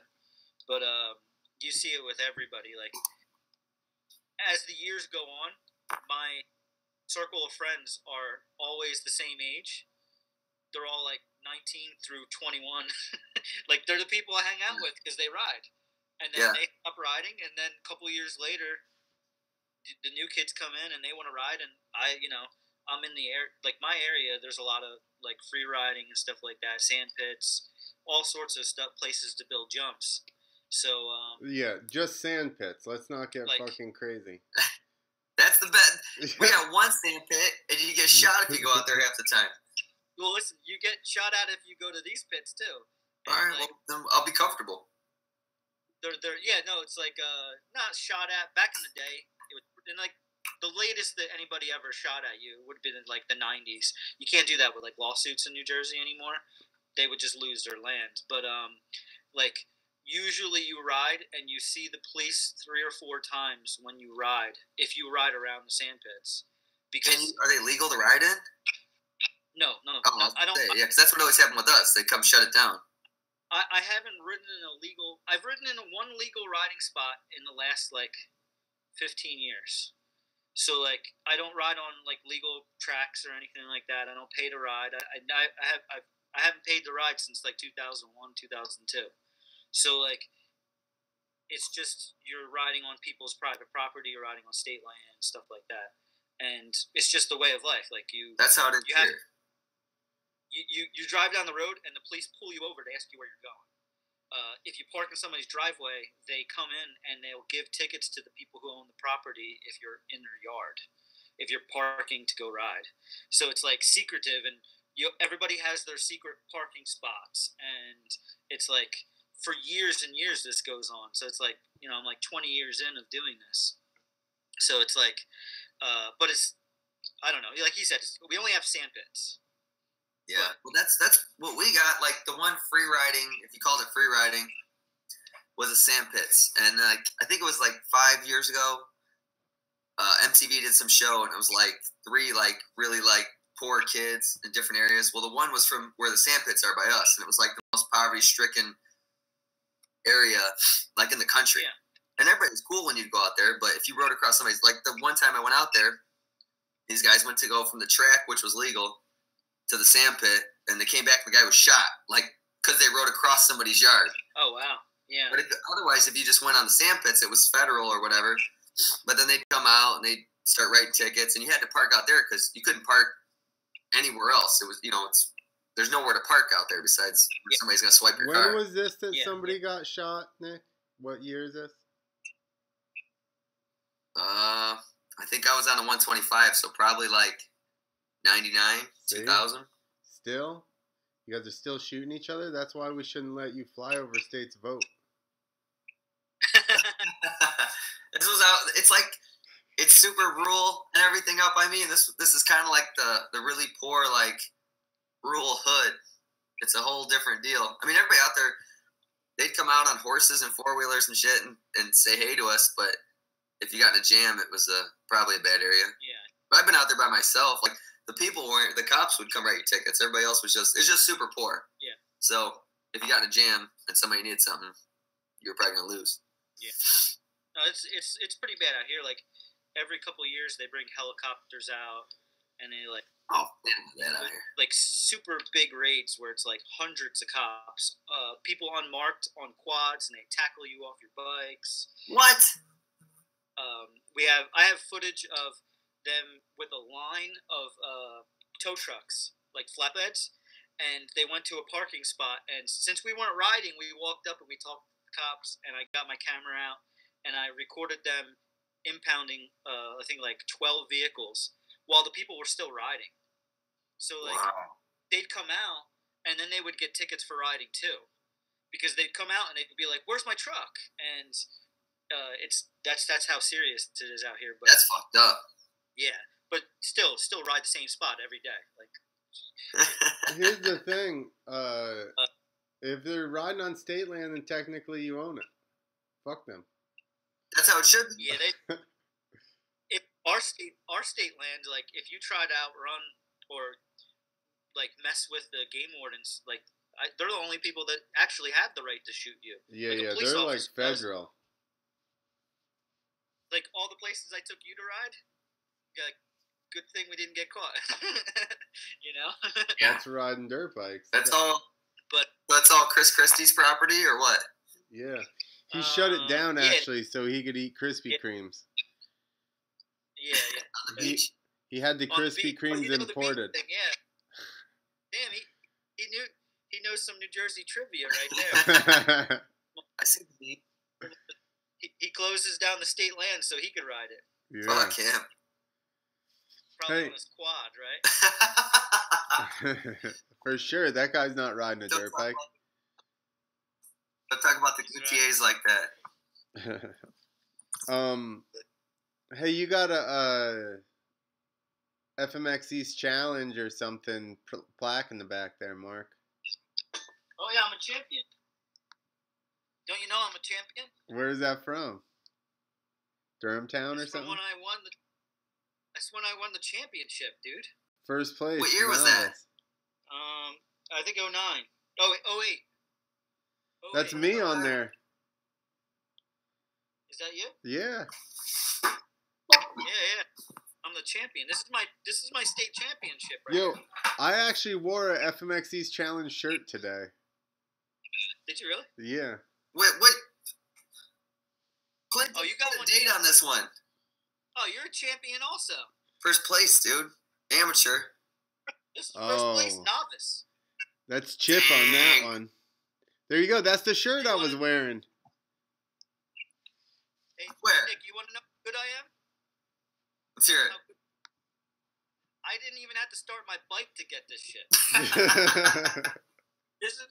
It rained, so we played video games. Oh, that's right. Video game contest. My first FMX East challenge I went to was at Durhamtown, and I practiced, and I rode horrible, and then it rained all night. So That's it. That's that one? That's 08. Fuck, we were there. We drank like bandits all night. We never even went back to Durhamtown. We just left. Oh, okay. Yeah, no, we had the event, and we just did video games instead of the riding. Ah, shit. Can you Man, see that's that right. shirt? A major. There we go. What's he got? You got the shirt? Yeah, the shirt has the same logo of that plaque that Nick had. Yeah, I remember that. We went, it was at Durhamtown, Mark, and we went in the lobby or whatever, and there's that little back room. Yeah. No, that was fun. I mean, it was what it is, you know? Yeah. I was there, and I got all giddy because I saw Clint like 2 trucks down from me, and I just kept riding. I didn't want to talk to anybody, and I saw like you and Jason Rowe were the only people I recognized. Well, Jack came up and told me I need to slow down, and then You were going deep? That That's was weird. it. Yeah, because we rode all we drove all night. Then we got there, and I couldn't, I was all psyched out. I did a couple cliffhangers or something, and then we went to the hotel. It started pouring, and I'm like, I'm not riding this shit. And we got whacked. That was it. What were you riding at the time? What'd your bike look like? A white and red YZ250. All of his bikes have looked the same. We got all black gear. I filmed the practice the day before, the whole practice. So I kept trying to do cliffhangers for the longest time, and the Polish guys I brought with me kept, hey man, quit doing handlebar kickers. I just put my feet up and then I fucking go, shit, and I get all mad. So was that the same year? Was that 2011, 29, 2008? Yeah, it's probably 2008. I don't know honestly what year it was. That sounds right. It sounds like the year that he was there. He's probably got footage of you. Yeah, I probably do. Probably. I rode like shit. All I know is I slept and then I woke up and I started driving like 75 and I got a fucking ticket in Georgia. And that was the start of my spree of tickets when I lost my license for a minute there. Oh, wow. Then everybody told I lost my license. They're like, oh, man, when'd you get your DUI? I'm like, I never got a DUI. I just got a ton of tickets in different states. Yeah. Oh, wow. Yeah, I didn't even know that you were there. I mean... Yeah, you'll see it. It's a white Yamaha. It's all black gear, skinny kid. I'll have to go through all the footage. Do you remember other people that were there? I think Jack was. Kearns and Angerman and Fontana and Jack were the only ones that were flipping. I don't know. Well, I know Jack was there. I don't know who anybody. I didn't know who anybody was at that point. I wasn't on MTX, so I didn't know shit. That was a problem. That's the problem with a lot of. See, Clint should have introduced us all. He should have been a better host. That's what that's what the event was, you dick. You go around talking to people. I didn't even see Clint. We're connecting as champions. Almost 20 or 10 years later, and we're just meeting now. Well, I didn't even talk to Clint when I got there because I was all nervous. I drove all night. And I just wanted to ride, and then I was like, "Oh, I think that's Clint Esposito," but I didn't want to look like a little. Then I just got out of there, or I don't know what I did. I think Clint.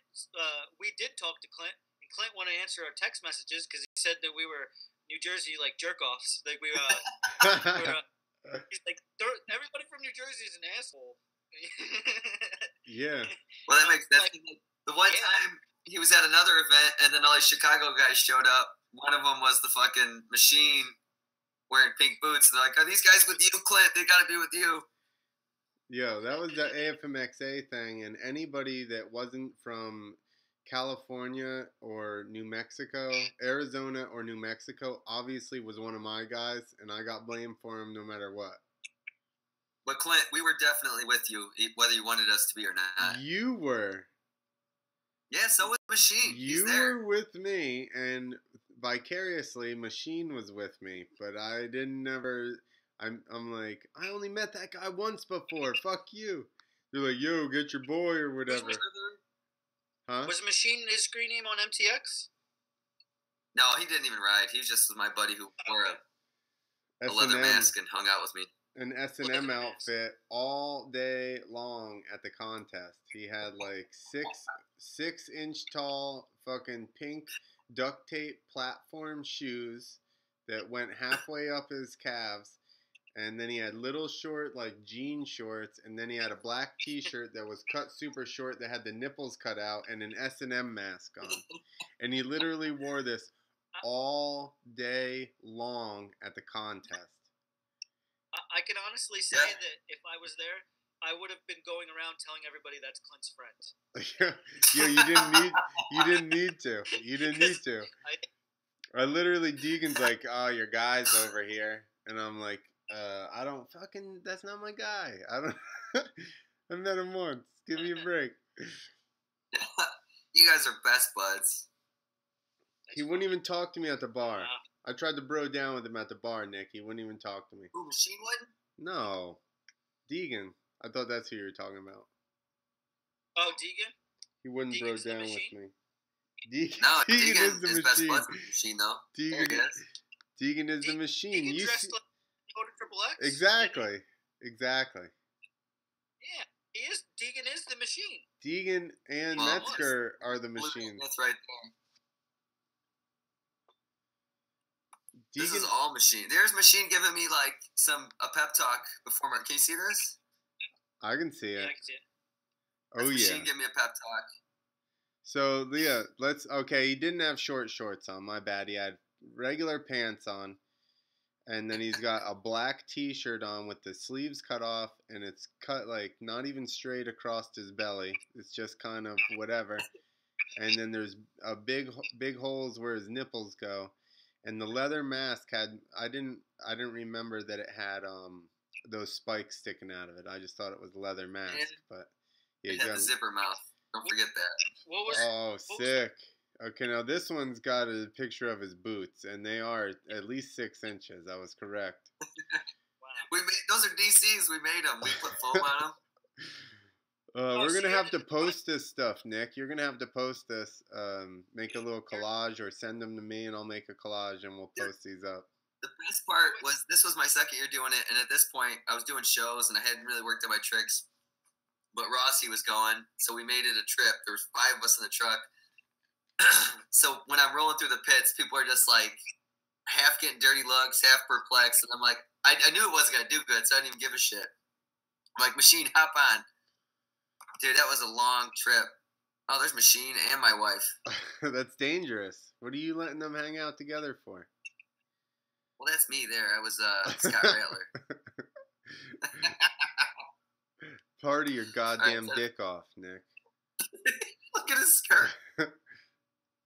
Yo, if anybody doesn't know who Scott Rattler is or the Rattler way of life, you guys better go do some homework.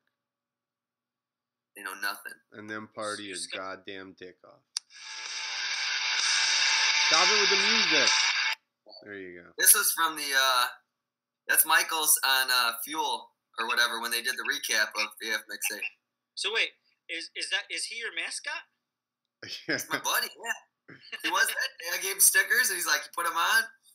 Dude, he brought that outfit, and I'm like, are you going to go as Machine or what? He's like, fuck, I got to have a beer. It was like 10 in the morning.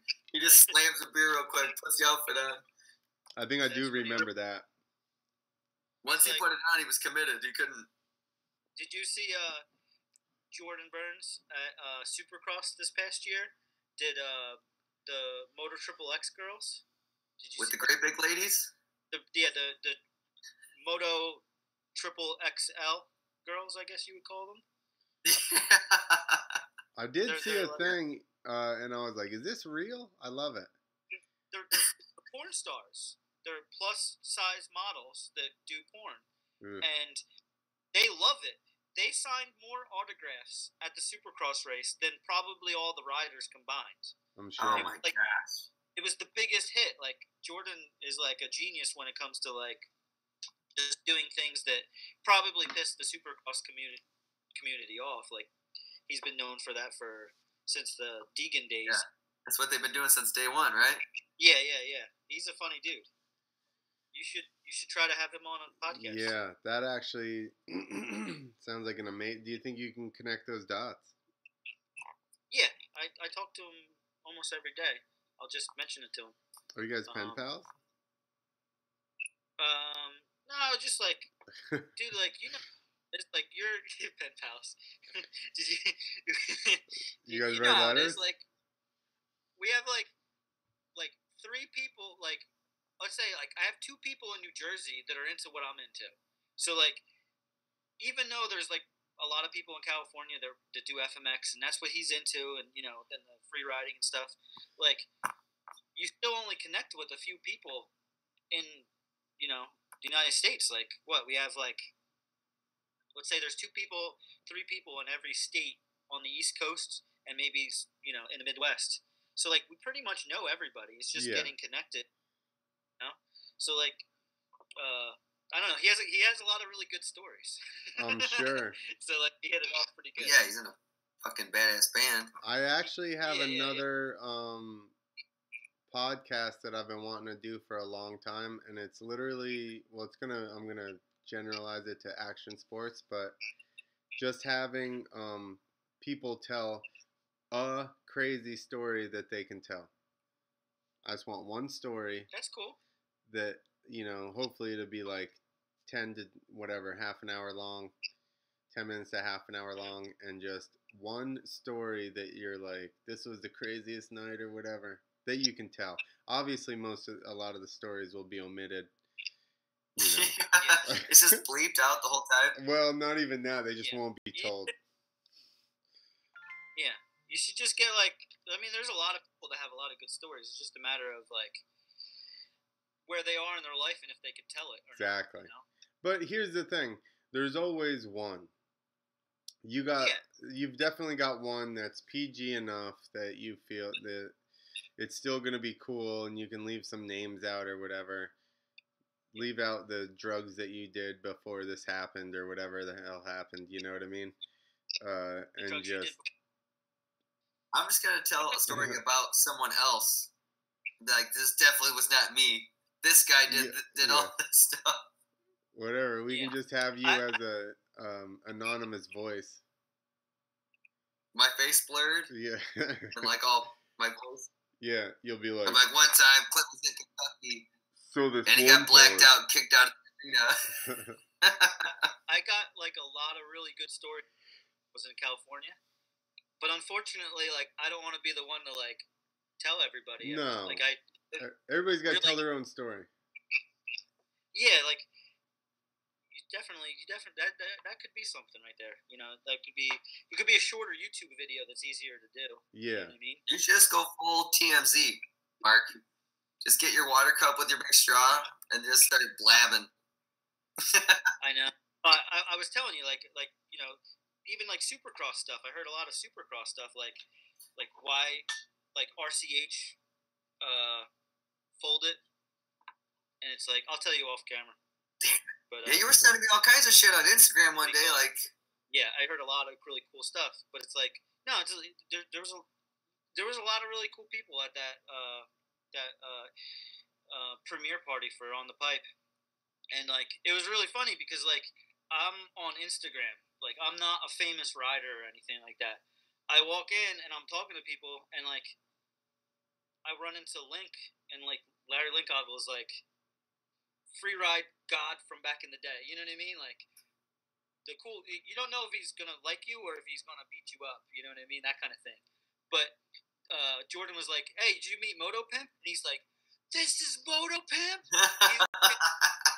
He's known me from Instagram, and like every once in a while, I talk to him, like you know, Messenger and stuff. If something happens, I send him a joke or something, and we talk a little bit. But like the picture of my default picture on Facebook is like the moment he met me, he's like, "Let's get a picture." So it's like me, Jordan, and Larry Linkoggle. Like I've seen that one. That's fucking cool, dude. Sure, riders kept coming up to me and introducing themselves, and they're like, "It's nice to meet you." And I don't recognize anybody without their helmet and their bike, like a lot of even the famous guys. But they knew who I was because I don't ride. Like my pictures on social media aren't riding, so it's like it's just really funny. But no, there's a lot of cool people there. Like Jimmy Hill is like you should get him on the podcast. See, so here's the thing I'm a super big fan of Jimmy's. I think he's a fucking. Uh-oh. Everybody take your shot unless you're driving. I just got thirsty. And I got pee. I'll be right back. Okay, so I'll tell you the story. Jimmy Hill. I met Jimmy through Chuck out in Bakersfield. We went in free road and fucking had so much fun. It's the first person I ever saw in person do a fucking foot plant. And like I was just fucking stoked on this guy. And then we had this show, and God, it's kind of a deep show. Somebody was trying to take it was in Northern California, and it was in somebody's hometown, and they were trying to get the show from us. So we didn't even hire anybody. I had talked to Jimmy myself once, and then that was it. And then we went through somebody else to book the show because they're out in Arizona. Now, you could probably put all this together. Yeah. So this person's out in Arizona. I called them. I said, "Hey, you take this show. It's in California. Take the riders, blah, blah, blah." So he doesn't go. He hires people to take ramps there and all this stuff. There's supposed to be 2 takeoff ramps to a landing. Paul Smith and somebody else brought the one ramp. And then Jimmy and somebody else was supposed to bring the other ramp. And they went and stayed at somebody's house near there that was trying to get the show. So he says he was supposed to use the ramp from that riding spot to do this show. Okay. So now I'm pretty sure. No, I don't know any of this. I'm pretty sure that that guy whose riding spot it was that lived there, that whose house they were staying at, who he was. Jimmy was 3 hours late to practice, and they were posting pictures of fishing. I'm getting calls. Where is this guy? Where is this guy? Where's the other ramp? And I'm seeing pictures literally just pop up of him fucking fishing with the other guy that's been trying to get the show. And now he shows up then 3 hours late without a ramp and tells me nobody told him he was supposed to take a ramp. He didn't know any of that, blah, blah, blah. Then I got docked money for the show. So then I said, guess what? You didn't bring a fucking ramp. I got docked money. I said, so now I'm passing the dockings on to you because I'm not going to pay you out of my pocket after I was clearly fucking stiffed. Yeah. So. Yeah. I have a real dilemma because I really fucking like Jimmy. I really like him. And I think he's amazing. I'm like a fan. Here's the thing. If we don't get along on a personal level, that's fine. I'm still a fucking fan of his riding. He's super talented. And I wish that we could squash the whole thing and be cool. But, like, you know, we're kind of at an impasse here where both of us feel like, you know, we're in the right or whatever it is. So, yeah, I like that dude, but that's where we're at. Maybe Nick could be like Dr. Phil, and you guys could work it out. You work it out. Yo, if you listen to some of the phone calls we had while he was trying to get his money about that, I don't think we would need actual Dr. Phil, maybe. You need like a referee? We need actually Dr. Phil. No, I showed up one time at a show in California, and he's like way taller than me. He goes, what are you doing here? And I was like, fucking riding. Like, are we trying to get tough or what's going on here? And then that was it. I didn't say that, but I was like, is that what's going on? Or are we trying to get tough? Yeah. He told me, I have a video of him. He told me a story about how he beat up Deegan and Link Goggle to get the first copy on the Pipe 7. And like, even Jay is in the background. Jay can't even talk because it's like he has one of those personalities. I guess if he likes you, he has the personality. But that's what I'm saying. He's hilarious too. Yeah. So who knows? Maybe things will work out. If not, whatever. Go on to the next one. Yo, like I said, I really liked the dude prior to that whole situation, and it's like I didn't even deal directly with him. We hired other people who hired him, like blah blah blah. Like there's this whole convoluted fucking situation, and you know, this is where we're at. Yeah. If I could take one positive, like of not doing shows and stuff anymore, it's all this stuff. It's all not like ruining friendships. Yeah, the politics and shit. Yeah. Like if you went riding and your buddy didn't show up, you'd be like, fuck you. But like when it's business and it's people you like, and you're trying to ride, and then it's dirt bikers who flake on a regular basis. Yeah, and money is involved. Yeah, and then everybody gets all fucking, I don't know. Yeah. Because when I wanted to get into this, I was like, man, I want to fucking ride. And then you get into it, and I'm not complaining. I liked it, but it was like, fuck. It was always like when I called, what's his name, to do some shows, Sigismundi. Somebody gave me his number. Dan did. Because I'm like, I got nothing going on. He's like, well, I got none. Here's his number. And I called him. I told him I rode for Tim. And he's like, well, I don't know. Email me some shit. And that was it. Like, then you can't ride because you rode for Tim. Yeah. Yeah. And I'm like, I ride dirt bikes, dude. Like, yeah. No, he didn't pay Craig for bringing a ramp once. And Craig drove like 6-7 hours to a show just to bring the ramp, and then he wouldn't pay him for it. And,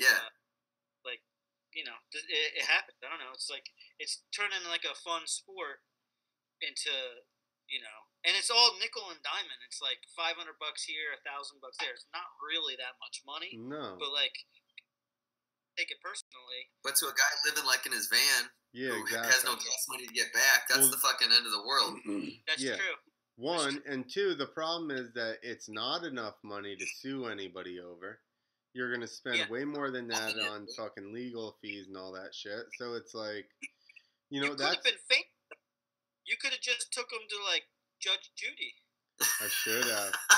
Dude, they'd have been like, "Why are you on Judge Judy all the time?" No, I would Judy's say most recurring guest. yeah, no, I would say that I've only had. I bet there's only fucking 2 people that I've ever worked with that would be like, we had a huge difference of opinions of how things went down.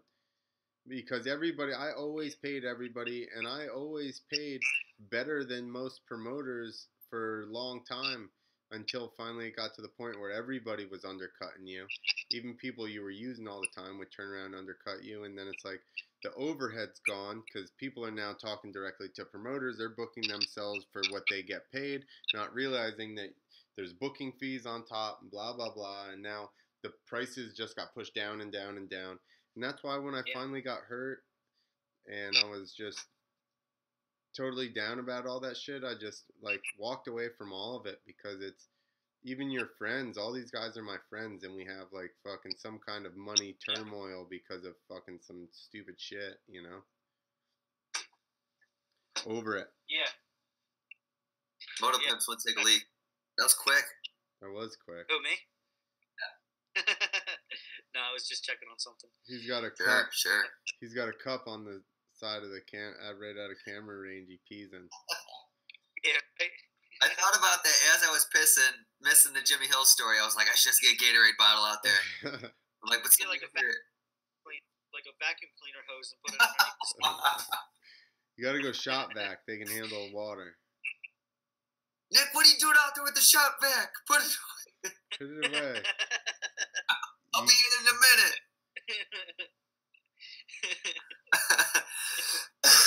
Your dick will be all swollen. Your chick will be like, "What are you doing out there?" That was in like Scary Movie or whatever. One of those movies. Yeah. And it's the guy's like, the mom walks in on him and he's like, "I told you not to bother me when I'm cleaning my room." He's vacuum cleaner on himself. Exactly what I was thinking when I said that. Oh man. So you're on the same level. So you know, Clint, do you have one of these? I mean, like, you got 2 champions. This podcast, like, this is like setting new standards. I've probably got hurt more at those contests than either one of you guys. For sure. Maybe. I got 2 good ones. I thought I fucked my stuff up at the one in Texas. And then, you just got too drunk. All the quad guys took like, huh? You just got too drunk. That's not anything new. No, I was sober as a judge. We were riding. There was no 75-foot ramp. And then the quad guys came out, and they were taking like a half hour to set this ramp up. And they wouldn't scoot it in. They would only like set it to 75 and hit it. And I'm like, well, that's fine, but let's fucking do it. It took like a half hour. Finally, like they dropped that thing, and I was like, bah, bah, bah, bah, bah, and I chopped the throttle right off the peak. So I bailed. I landed on top of Dan's landing, so it was like 2 feet of safety. My bike went flipping. I got up right away. I rode back around. Dan's like, man, I got handlebars for you. You got to ride. I was like, fuck, I thought I was done. So then I had to ride. We didn't have enough people. The little, huh? We didn't have enough people to lose one of our top competitors. Yeah, I know. And then he gave me handlebars. Remember like the parade lap thing? He fucking, I cased that tiny little double. Went over the bars. My ankles were already sore as shit. It was nerve-wracking. Clint didn't want to have to carry another one of these plaques home, so you want to use. He's just thrown out. I do have some of those, but they're usually like quad ones or whatever, where we didn't have enough people to fill a class out or something, or anybody. So I got some leftovers. I got like novice and quad ones. Well, this will be the 10-year anniversary. I think next year you should do another contest. I've actually veteran contest. Yeah. Let's do a jam. Does Durham Town still have ramps and landings? The last time I was there, yeah, they do. We should do a jam next year. I don't know how many people we could actually get to go. Well, I have talked to a good friend about doing one in California at some kind of spot out there. What about the Midwest? Here's the thing. I lost so much money doing those contests that all it did was get fucking these kids that rode in their backyard to bitch at me that the payout wasn't enough. And I was like, motherfucker, I raced for like 9 to 13 years. I don't fucking remember. And I'm like, I was amateur, you fucking dickhead. I didn't get paid anything. How about that? See, I raced. So when I won that thing and I found out I was getting paid, I was tripping balls. So I was like, whoa! I'm like, I'm getting like, I forgot what I got, $500 or something. I freaked out. I had other kids writing me like, hey, we're going to come to the contest. What's it pay? And I was like, what's it pay? It's a fucking amateur contest, dude. I don't understand what you mean, what's it pay? Like, those same kids are bitching that eMOTOcons cost $1.99. Now 99 cents. The same kids here are like, $2? We're not buying that. Fucking douches. Yeah. No wonder why nobody makes anything like, for Moto Kids. What the fee was or what it paid. I'm like, this is going to put me in front of somebody who knows freestyle. Because that's all I was trying to do at the time was just get in front of somebody. And that's the smart thing. And that's the conversation we had before about you should introduce people. Well, everybody's there. And now everybody has access to other people that are at least into freestyle motocross or whatever. But anybody that rode those shows or those contests that did well enough, like Nick and a couple other guys like Alton and Davey Johnson, like we started using them for shows. So they actually did generate money. I'm sorry we never had video game shows or you'd have been in, Mark. I would have killed it. Mark Merrick's is still riding shows, and he was there doing, you go. He with me to all those. There you go. So, you know, that's what it's about. Huh? Name tags. Should have done name tags. I mean, you're making up for it. You introduced me to Nick now. That's right. Yeah. We're gonna let it go that you didn't do that 10 years ago. Listen. I hardly introduce myself, so I don't know what you guys are fucking think is going on here. You're an introvert. Yeah, I don't think you talked to like anybody, Clint. We didn't see you until the actual like giving out doing the actual event at the end. So yeah, I'm kind of antisocial, Mark. If you hadn't noticed that, we're gonna have to work on that for the. You're the podcast. Yeah, but it's people that I want to talk to at this point. It's not just random people. It's not just a bunch of random people that are yelling at me fucking about how much are they going to get paid for driving fucking 4 hours. Like, fuck. I think everybody... Oh, you know what? We drove all the way to the Florida one at Hard Rock, and that one rained too. Yeah, it's probably the same year, wasn't it? I remember one year it was bad. I think Merrick's went to that one at Weedle.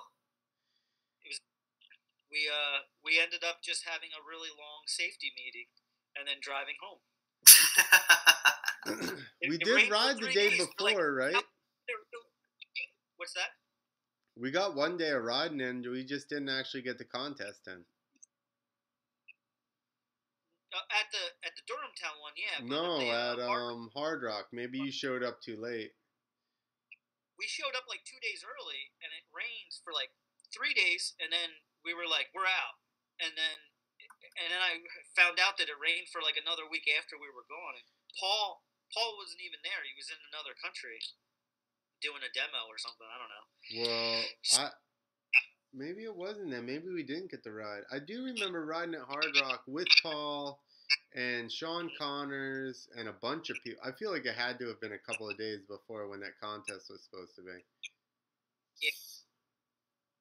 Because we stayed at ADD Man's house and then that was our experience. We played on the internet at Wing House because they had internet at the time. And enjoyed the safety. Yeah, you had safety meetings, nonstop for 24 hours a day for like 3 days. I wouldn't listen. Don't put that all on me. Paul was. Oh, he wasn't there when you were there? No, he wasn't. He's like, I'm leaving the day before. And I'm like, oh, yeah. So he was there up until the day before, at least. Yeah. Was Mike Adair there? So we didn't run it. No, we showed up at the event, and our truck got stuck in the parking lot because it was raining so hard that it would, it was like a monsoon. Down by the barn or whatever when you first get in there, right? We pulled right in and we went past the FMX place, and then you could go down real low, like a low spot. And one of the guys that went down by like the lake or something was having trouble getting back up, and then we're like, "Later, dude." We just left. Yeah. We couldn't even walk around because we'd get the truck all dirty. It was that muddy. Yeah. Let's play King of the Hill. We drove all the way to Florida. Let's just see who could make it to the top of the landings and stuff. We won't even pay to ride. We just drove right in. But it wasn't even really worth that because it was just so muddy. But it was a fun drive. Drove straight back, did no riding. Yeah. Yeah, it's rough. And we had like 10 people with us. So it was you would have had some purse there from all the entrance fees. Yeah. You missed out. Yeah, no shit. Should have had a jet ski company. Listen, I lost money on that fucking series every year. The bigger it got, the more money I lost. Yeah. I wish I had teamed up with you and actually helped chip in on some of the stuff, because I had the means back then. Like, I was making the money. It was your deal, so I was like, you know what I mean? I didn't really want to, bother you with that, but Paul hopped in. Now thinking back, what's that? Paul hopped right in. Yeah, Paul was a philanthropist. What's that? He was a philanthropist. Who, Paul Smith? Yeah. Yeah, what did he help chip in? Fuck no, he didn't help chip in. He had ideas though. He chipped in mentally with ideas. I remember when you were doing the mixtapes, like you guys were like dressing up and shit. Yeah. At least in one. Yeah. And I was like, I like that shit. Keep doing it. And then I don't think you guys kept doing it. We were wasted off of fucking Jim Beam in those. You should have kept doing it. It was a Dude, it was a whole other world. Because it was like finding out about FMX East was like, all of a sudden we latched onto it, like me and my buddies who rode here, because it was not Metal Militia. Like, what else did you hear about? So it was like something like closer to us than anything. And then finding out about the amateur circuit, that was like I found that without even having MTX. I forget how I found out about that. See, I knew Clint before he was famous. So I was never famous, so you still know me before I'm famous. Almost famous. Yeah. But I get that. No, that's cool. Like it was. I mean, there was a lot of crews out, and social media really didn't pick up at the right time, because there was a lot of groups in a lot of different areas that would have been cool to interact with, but by the time you found out about them, they already quit. Well, that was Freestyle MTX back then. Yeah, that's true. That was it. I didn't hear about that because I didn't have Facebook. I don't think I even. Oh yeah, there was no. No, you had to be in college or something, and then before that, I had MySpace. I don't do anything with that. Yo, I had a way bigger, like, the FMX East page on MySpace had like 5,000-6,000 people back then, before any of that shit was monetized or anything. Still better than Facebook. That's why Instagram hits it off, because it goes back to MySpace days. MySpace was awesome. Like, it was. Yeah. Right before Jim McNeil passed away. I ran into him. I wanted to film a show with Derek in upstate New York, and we show up and it's like a whole bunch of people that that aren't in demos on the East Coast normally. And then so I run into him. I was like, "Hey, what's up? I'm Mark," and he goes, "I know exactly who you are." And this is Facebook time. This is 2011, and I'm like, I haven't talked to him. I don't even remember talking to him. He's like, "Dude, we were friends on MySpace." He's like, "We used to talk all the time," and I was like, "Damn, like what year was that?" And I just thought that was funny. Like, it was way easier to connect with people. It was like fun. It was like probably maybe less saturated. Yeah, and it had like a lot of personality. Like you know. You know what happened? No one's moms were allowed on Facebook. Moms got on and they started shaming us. Yeah. Well, here, if you knew your mom wasn't on, then you'd post anything. I mean, I post anything anyway. Here's the other thing. Remember my mom getting on MySpace and being like, "Nicholas, change that song." Because remember, you could have a song that like was your, you could just play the song and people got on your page. Yeah. Yeah, and it was like that "Sucking on My Titties" song from that Jackass movie. So, I was just talking about this with Jordan a couple days ago. My prior to MySpace, my answering machine message was the opening to Moto X 2, I think. You know what that is? The phone sex thing? Yeah. And yeah. I had I'm in school. I was in school still. And the principal called me down to the office and they were like, "What's going on with your answering machine message?" And I'm like, "How do you even know? Like, I even have my own phone number." Like, and they're like, "People are calling it from the school, from the payphone." That shows how old we are. Holy shit. I remember we used to call 1-800-COLLECT because my mom would be like, "Come check in." We used 1-800-COLLECT because we saw it all, McGrath and all that. Like, "Mom, we're uptown, we're good." We just hang up real fast. Yeah, what's your name? Or you do like, I need to get picked up. "Mom, I'm not dead." We do that for jail right now. Still to this day, you say your name is like, Mark, pick up the phone, or you know what I mean, like somebody will call me and do that. Yeah. But yeah. No, so have you talked to Chuck lately? He stopped. Did he stop paying for the server for MTX? Oh yeah, he shut that down a while ago because it basically got to the point where it was costing him more than it was making him. Yeah. Was he even really making any money on it? I don't think he made I think it sustained itself, and that's why he was trying to do the, and I may be, speaking out of line, I don't really know, but from the conversations we've had, I think that it was more like he was just keeping it going, and that's why he was doing that all one buy and stuff, where basically he'd offer a deal, and if he got a bunch of people to buy it, then he could make some money off of it. Okay. like a suspension deal this month, and if so many people buy it, then they all get a discount or whatever. I think I remember that. Yeah. So here's the thing. our unfortunately, the motocross itself is too cool. They don't want to wear fucking people's jerseys and blah blah blah at the races, and they don't buy any of that stuff, and it doesn't, that's what all those other sports teams makes money off of, is jersey sales and shit like that. And everybody in motocross is too fucking cool for that.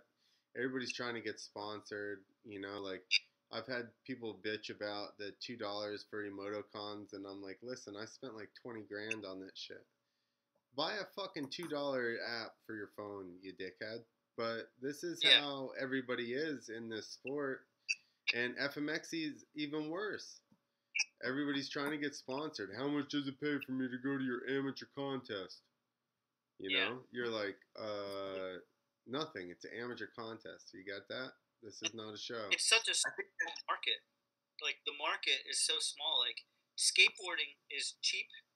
and there's millions of kids that can do it. Yeah. But like, it's get people into FMX because you need a $10,000 dirt bike, a ramp, land, and it's hard enough for kids to get into motocross, let alone, you know, I mean, it's a little bit easier to get into motocross because usually it's like families and stuff like that. But how many kids get into FMX these days? I think I've met like 2 or 3 new kids in the last couple of years. Yeah, I haven't met any. Like, I was gonna ask that, like, or say that. You know, like I haven't met anybody new in a long time. It's because we're not in Australia. Well, Australia's a different story. That's where the market is. Like that in New Zealand, there's just so many people that are into it. They love watching it. They pay to watch it. Like you can actually make money if you do it out there. But nobody's impressed with it out here. Just spectator wise. But they'll fucking watch football all day and buy all their jerseys and shit. I know. I think it's like like motocross is like, especially freestyle is a very like, your ego's a little bit involved because you're trying to show off. That's your thing. So nobody's gonna wear anybody else's fucking jersey. They're not gonna buy any sort of merch like that. And then the new generation, everything's free. Like even for us, like for me, music was pretty much free growing up. But when I buy music, it's because either it's convenience or I gave a shit. So like buying anything is, you gotta, you know. Yeah. No, it's definitely, definitely push it to get anybody to pay for anything. Like you know, I don't know. On the pipe, it's like something I like. I know I'm gonna like it. I know it's people that I support, so you spend it. But what kid that's broke and 22 is gonna do that? Yeah, no, it's definitely a factor. Like that's the last on the pipe. That probably will be one of the last videos that Jay does to DVD because it's just there's no market for it. No. Like YouTube killed it. Everybody wants the digital downloads, but the digital downloads, people don't want to pay for that now these days either. So, like, I have a video that I've been working on for years, and it's basically vintage now, but it's like Brody Wilson, I made a video part for him, and Rich Kearns, and a whole bunch of people from the East Coast, and there's no market for it. Like, it'll cost me more to print it than I'll make. So now I'm like, okay, so maybe I could figure out a way of, like, selling T-shirts and then just give the DVD away or something like that, you know? But you don't see people making... I wouldn't even print a DVD, dude. What's that? I wouldn't even print a DVD. Like, what are you going to make a DVD? Who the fuck's got a DVD player? Yeah, they sell. That's why I didn't buy On the Pipe Blu-ray, because I'm like, I don't have a Blu-ray. Yeah, just let people download it. Don't even fucking print hard copies. Yeah, it's hard, though, with music. You know, depends on how hardcore you go with the music rights and stuff like that. In order to, you have to have like an agent to make sure, and a lawyer to make sure that all the clearance goes through. There's nowhere where you could just get somebody to pay for your movie without going through the same stuff you go through with YouTube, where it like reads the song and then it says, you know, this person owns this song. So imagine you're putting together a video that has 20 songs and you have to go through that with every single one. You have to go back, and even if you have permission, you have to go back with somebody and get all the clearance for it. So that's one thing. And for the hardcore fan, there's a lot of people who want a hard copy of something. There's people, I don't know about you guys, but I know a lot of people who collect DVDs, whether it be BMX riders or dirt bike riders. Like, I don't have a lot in here, but I have a few dirt bike videos. That's just dirt bike videos. That's all of them. That's like, there's like 150 there, but I have like 300 or 400 dirt bike and quad and whatever came out from like the first video, like Turf Farmer 1. I bought every single one all the way through. When they stopped doing VHS, so I have every. Yeah. It's probably like I think I did the count. It was like $4,000 or $5,000 worth of VHS videos. To the point to where I would order them from the motorcycle shop. I would get the catalog and order it for the shop so that I get the ones I want. But you know, it's a different world now. Nobody really cares about DVDs. What are you drinking, Zima? I ran out of what I was drinking. Henry Hard Soda. Henry's hard soda, and it's not mine. It's but it's all right. I drank Angry Orchard earlier. Yeah, it's not fantastic. I wouldn't have drank this first, but since I already drank other stuff, it don't taste that bad. But you know, when it gets dangerous. What are you talking about? Everybody would buy a FMX East 3 video. Yeah, right. On DVD. I couldn't even we just sell gotta have one more or two. That's what people want. I lost money on 1 and 2. I'm certainly not going to make 3 fucking 10 years later. This is why we should go with my whole thing where we just make them with phones. We just all email it we put it in the same Dropbox, and we take 0 minutes editing it, and then sell it. Spend more money marketing it than doing anything else. People are used to crappy shit. Yeah. I like the raw. You ever watch any Colby's videos on YouTube where he does just the raw video? Colby, yeah, but he's got some badass riding to back it up. Yeah, exactly. He's got fucking good places to ride. He's whipping the piss out of it. There's like little sections he's doing. But you know what's cool is like how much of that stuff that was on the Pipe 7, with him and the other kid hitting that train jump, that didn't go online. Because Jay I'm shot sure it. like it's in the movie. Because Jay shot it and just yeah, but it. like obviously, so but like obviously some people gave a shit enough to not post. Like when Raha was going around the cop car and stuff. Yeah, that didn't come out until the movie came out. Yeah, because probably only Jay had that footage. Yeah, but and then that kind of sucked because when it went viral, somebody from the company that put out the video told him to like not put his name on it.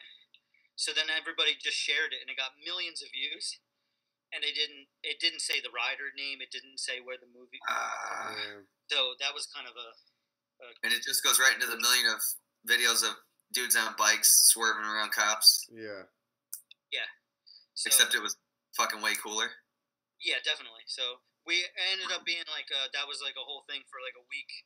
We were just going to all the major Instagram accounts and contacting them, and then asking them to give credit for it and stuff like that. And you live, you learn. It went viral. It just I don't know.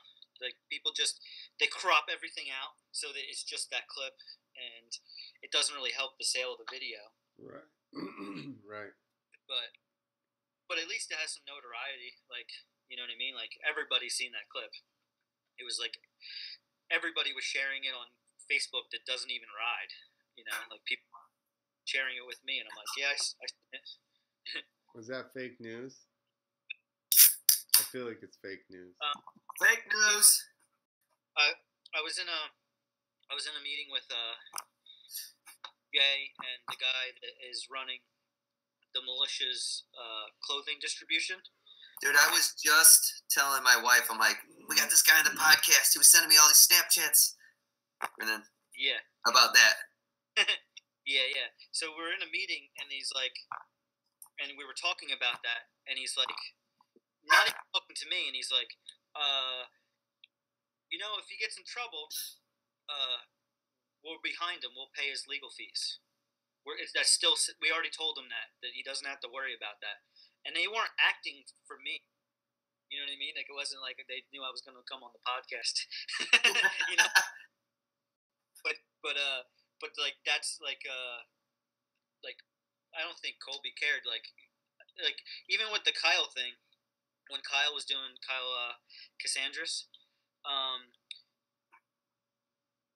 don't know if you pay attention to all that stuff that was going on with him, his jumps. I mean, a little bit. Yeah. He hit a couple of things and then got hurt, and then was like in Twitch's face. Waka!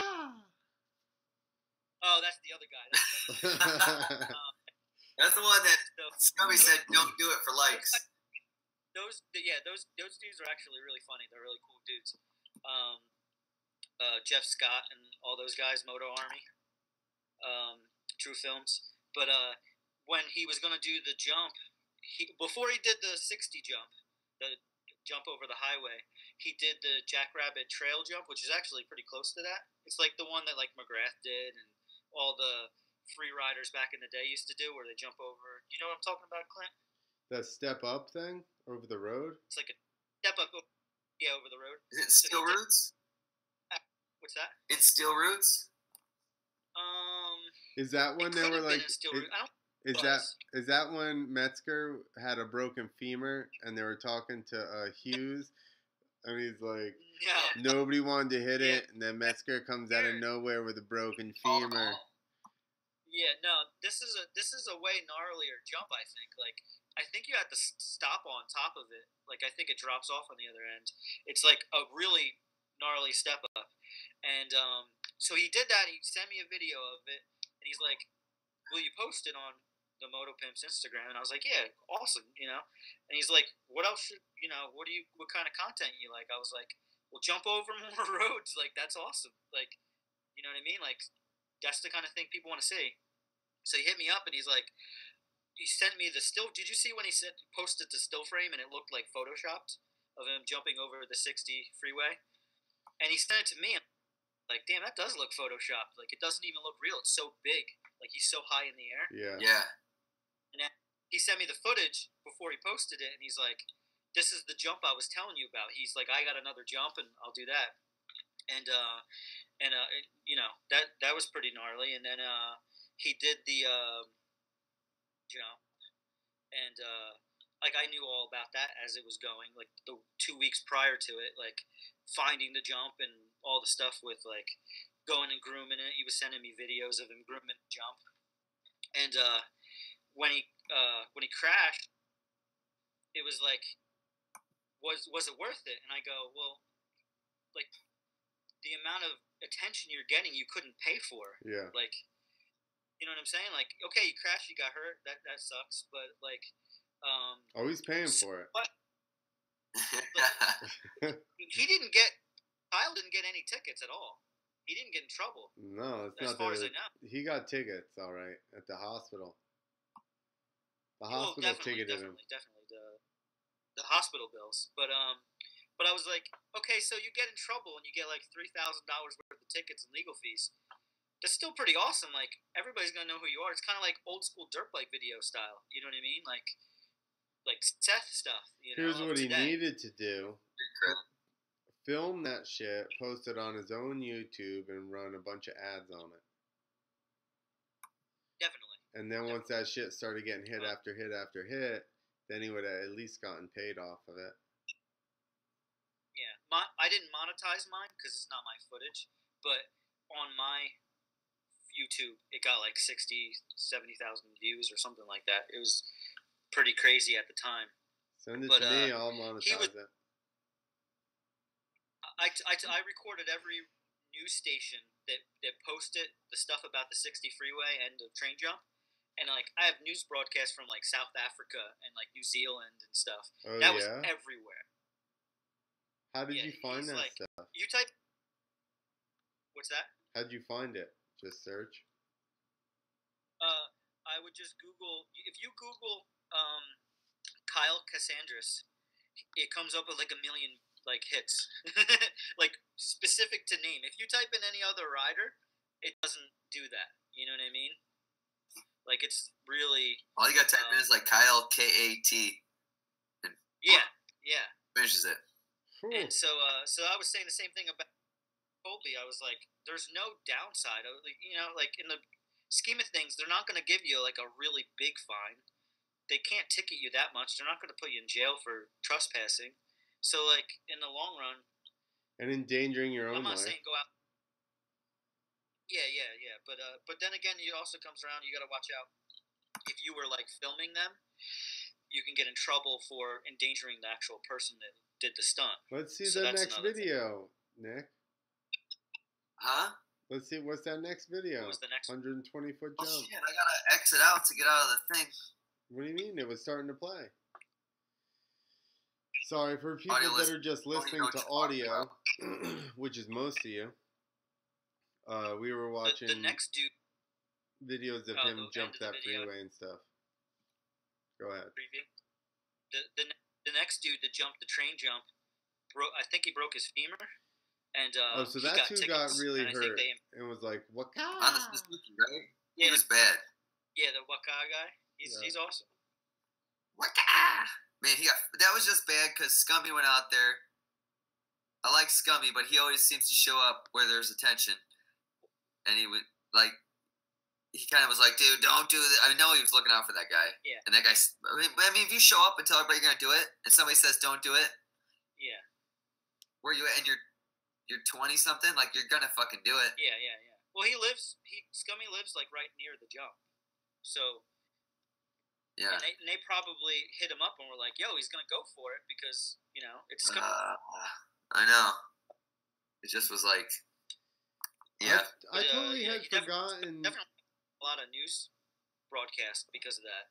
He did all the interviews for the Kyle. Yeah, like he was there like right after the crash for Kyle's. Yeah.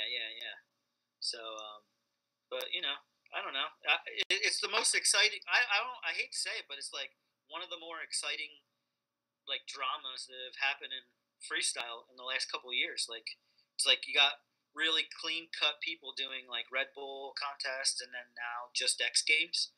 And there's no like Mike Metzgers and Larry Lincoln, like and Brian Deegan's just doing stuff out in the hills. And there are people that are free riding, but there's no big occurrences that you want to see on video. Well, what made like Krusty so huge? Part of that was just Seth just eating shit, in the first one. Yeah, I mean it's also I love seeing the racers that go out and free ride. So, like, in Krusty 1, Krusty 2 is, like, McGrath and Emick in their that's prime. why that was cool. What's that? That's why that was cool, was because they Made were it the legitimate. top racers that were going out there and just, like, fucking getting down out in the hills. Yo, this Kyle kid, like... Yeah. Like, he's got a lot better style and shit than I thought. I only seen him jump that, like, one street jump or whatever. He jumped Renner's jump from that real crazy Yeah, double. that was just in that little video that was playing. Yeah, he jumped Renner's jump from Real Moto that Renner said for years they looked at and nobody ever wanted to jump it. Well, you had to know once it got jumped. I mean, that's definitely. double Definitely flips a million and... times. Somebody do it. You know what I mean? Yeah. The hard part is seeing it done for the first. Right. But that's still a big jump no matter what, Yeah, for sure. And he can whip. And he likes riding in the hills, and he's a cool dude. I only got a chance to meet him in person a little bit, but I talked to him online when he was still even concussed. Jump, bless you, and Kyle's a really cool kid, and I think like there's another dude. Did you see the dude Jeffrey Scott, the one that did the super loop? They call it. I think it's called the super loop. He's gonna be man. Is that a Honda? The half loop on a KTM. I think he's on a KTM. Yeah. And he rides down the hill and then he flips and like he does a lot of. They do a lot of cool stuff. Like they're always trying to do something different. They just They put a ramp out in like a mall parking lot and they rode. I saw that. Yeah. And like like at first when they were posting stuff, them and Kyle and stuff, like some of the bigger riders were kind of hating on them in the comments, but like. They're just like finding cool stuff to do and just what I mean, keeping stuff like fresh. See, that's the problem with our sport. Like you just said, all these guys that are trying to do anything, okay. Here's the issue. All those big dudes are sitting there talking shit about these guys jumping these fucking gnarly road gaps or whatever. Yeah, it's been jumped before, I agree. But it hadn't been jumped fucking more than once in fucking 12 years.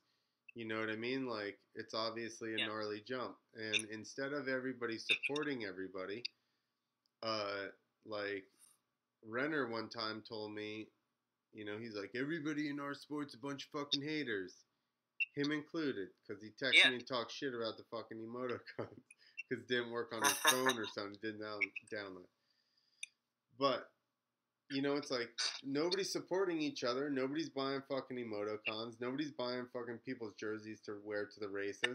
You know what I mean? That's what it is. We're too cool to do any of that stuff.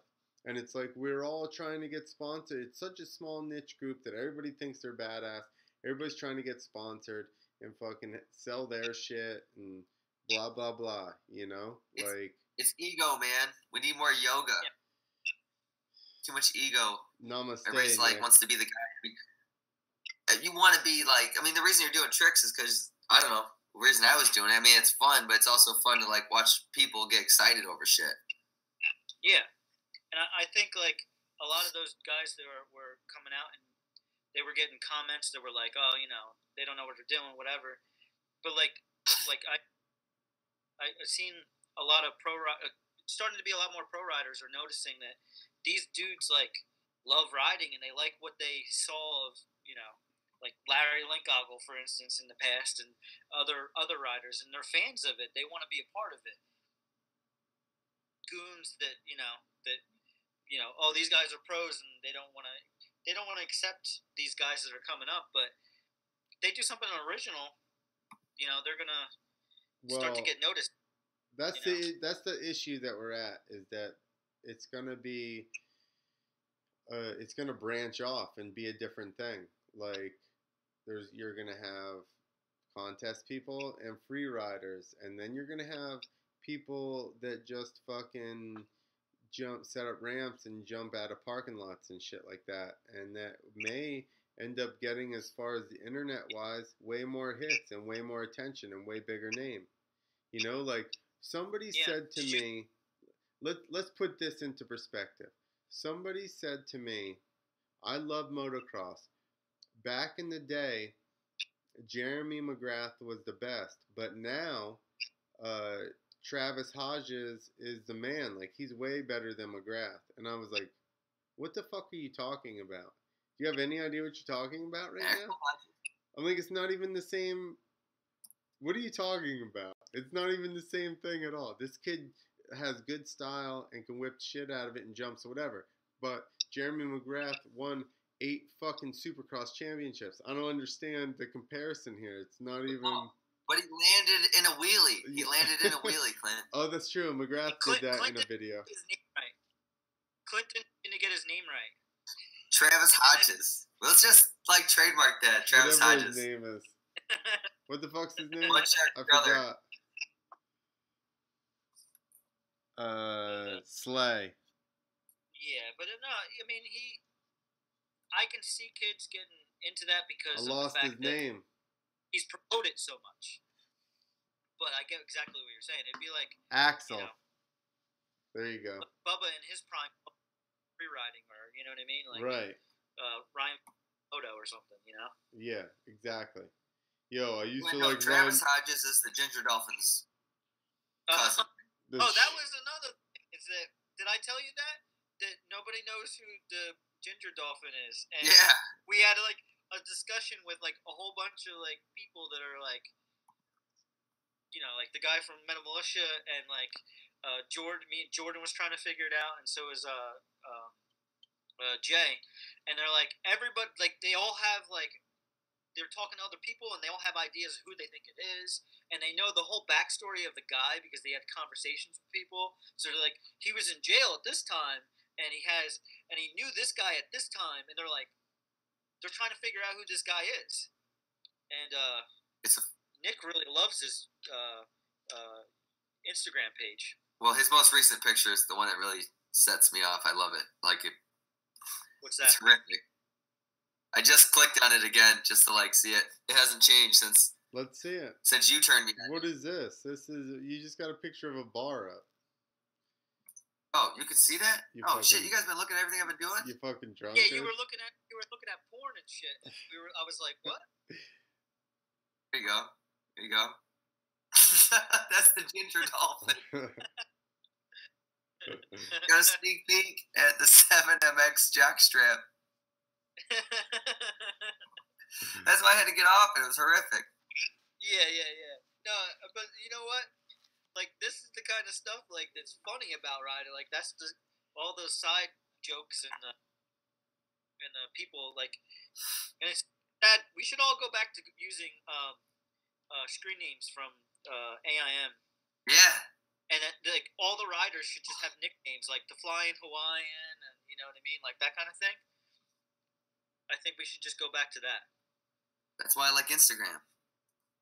MySpace is the worst. I had a MySpace account. It got shut down because it wasn't my real name, and they're like, somebody questioned your identity, so I made Was it MySpace or Facebook? What? MySpace or Facebook? Facebook. Oh, you're drunk. Yeah, you're you both said getting names wrong. MySpace. Whatever. I just recently had to change the Moto Pimps one to another name, just a random name, because they wouldn't let me use that as my name anymore. This is why we brought you on as the fact checker. Yeah. I'm not really good with names, so the fact that I caught on to both of them is good. Right. But, Travis Hodges. Actually, you know what? That's an old Supercross racer. That's an old Supercross racer from Oklahoma. Pretty sure he was 410 on a Cowie like 1990 or some shit like that. Are you just Sounds like like profiling from the Midwest? Yo, look it up. Look it up. We're going to search it. Here's Travis Hodges if you Google it. Google it. Is it you drunk? Let's see. I bet That may be him. he probably has one of these too. Yo, look at that guy. He's probably fast as fuck. So the picture that Nick pulls up is some dude that it looks like his mugshot. I'm pretty sure it's his mugshot. I typed in Travis Hodges, Oklahoma, and that's exactly what came up. Yo, that may be him. He looks fast. What'd you say, Mark? He's a ginger. They're all fast. He's sponsored by Meth Energy Drink. You can't keep up. Yo, Meth Energy What powder. number is he? 410, I think. This is like in 1990, dude. Or 92 or some shit like that. There's a number 10. It would be... Axel Hodges comes up. And he's like, Axel Hodges comes up as like the 10th picture. Travis Hodges motocross. Nope, that could be him drunk. Yeah. 10. And You gotta remember, Clint, that the reason why I say kids like Axel is because they see him so much. Like during Supercross, there was a commercial on every Supercross race of Axel with his screen name for Instagram. Like, you know what I mean? Like, it's kind of hard not to know who he is. I agree. I agree, but that's my point, is that, you know what I mean? That doesn't make him fucking an equal to Jeremy McGrath because you see him a bunch on fucking the internet. Definitely not. But it does trying to sell energy drinks. Here you go. I really did like his real moto part. Like, his real moto part is really good. That's Travis Hodges right there. 5'10". 501. 501, sorry. My dyslexia. Dyslexic. Can we like draw lines on the ground, and at the end of every podcast you have to walk a straight line and do the breathalyzer? It's not happening. How about breathalyzer on? How about you fuck off, Captain Buzzkill? Is that him? Is that him? This guy, Captain Buzzkill. I Who, don't me? see. What? Well, yeah, I seen that picture too. I don't know that that's him or not. Who is that? I don't That's obviously him. We're just going with that. He looks like the drunk guy in the other picture. Kind of, yeah. He's just cleaned up here. He had a rough, like, little go of it before that last picture. Oh fuck. Hey, all right. I need to go to sleep. What were you doing shots of? Whatever. What were you drinking? Tequila. Clint. And I drank a half of this bottle and this 20 I don't know, 22, 24. That's a chelada. They're delicious. Michelada. I thought he had a 40. With Ike drinks chiladas in the morning when he's grumpy and hungover. I wish I had more of these. I had Souls. They're Well, kind of like Corona. I'm pretty sure this is the champion right now because we're now 2 hours and 40 minutes. Oh shit! Oh wow! And it hasn't been dead. Sometimes we're an hour in and we're dragging. Yeah, unless you talk to Tom Parsons. How long was Tom Parsons? No, but it was like you could just give him a subject and he would go. The weird thing, the funny thing is Which that was good for the show. the funny thing, no, I'm not. I like Tom. The funny thing is, I've met Tom and I've talked to Tom before, and he's never been like that. Like he's never talked that much. And then somebody else, I don't remember. Somebody was like, Tom talks a lot, and I was like, I've met him like a fucking bunch of times, and he never talked that much.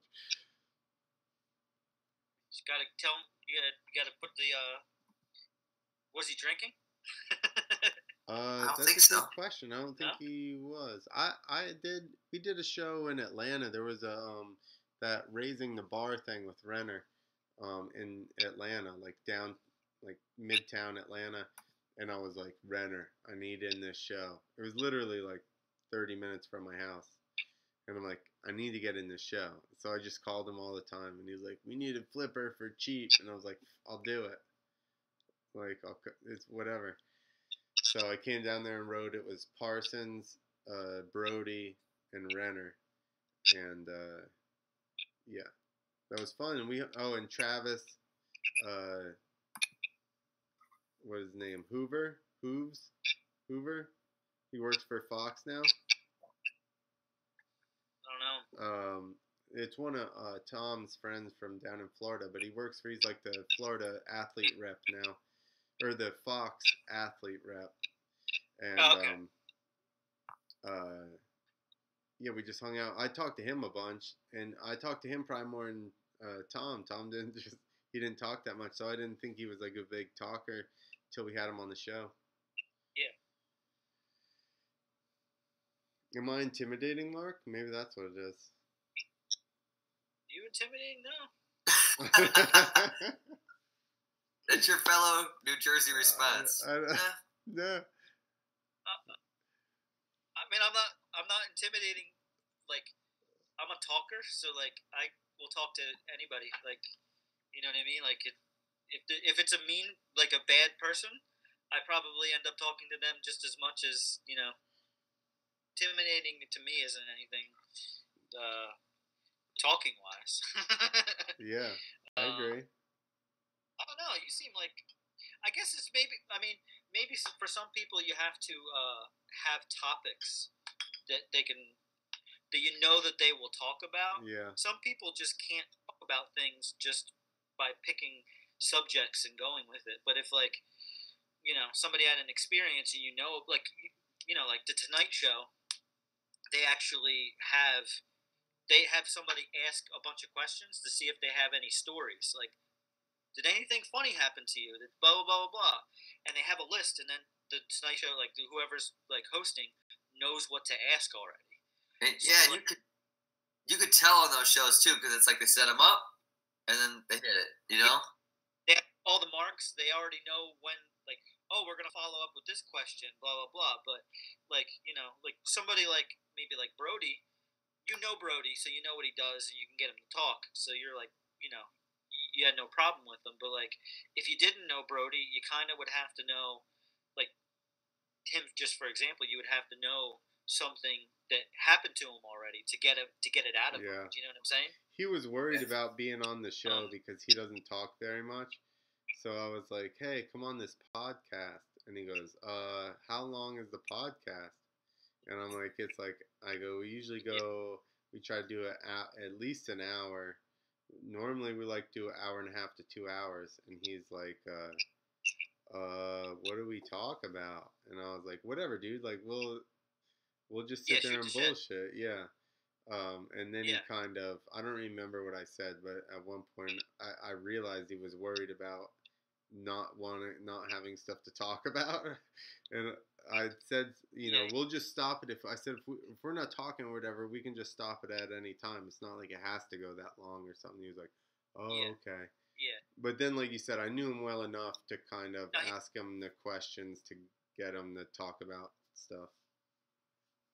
Yeah, yeah. And like when like whenever I would hang out with Brody, I don't have the same experience because like after the first time we hung out, we were like friends. So like I think he talks a lot. You know what I mean? Like in Yeah. regular life, he talks a lot because we have a lot to talk about. You know, like when I would go up into his house and stay at his house for a little while. And like me and Rich Kearns, and like I went up with Tedesco once, and like to me and everybody he hangs out with, he talks a lot. No, like, here's you know what I it mean? is. You've been around this shit for so long, and you have questions in your head, and you're asking stuff, and Brody will respond. But I have definitely no, dude. I have definitely fucking laid out this whole story and talked about this whole thing, and like been like, Devin, you had the same experience, and he literally looked at me and goes, "Yup." And I'm like, that's it? That's your response? That was just like a big long dissertation. You just go, yeah, pretty much. I'm like, all right. Cool. Yeah, yeah. Like I remember like I was at his house for like a week, and Sean broke his leg, so like we were all playing video games with him for like Connors? a week straight, and then we played Connors. And he was stranded at Brody's house and waiting for insurance to kick in, whatever.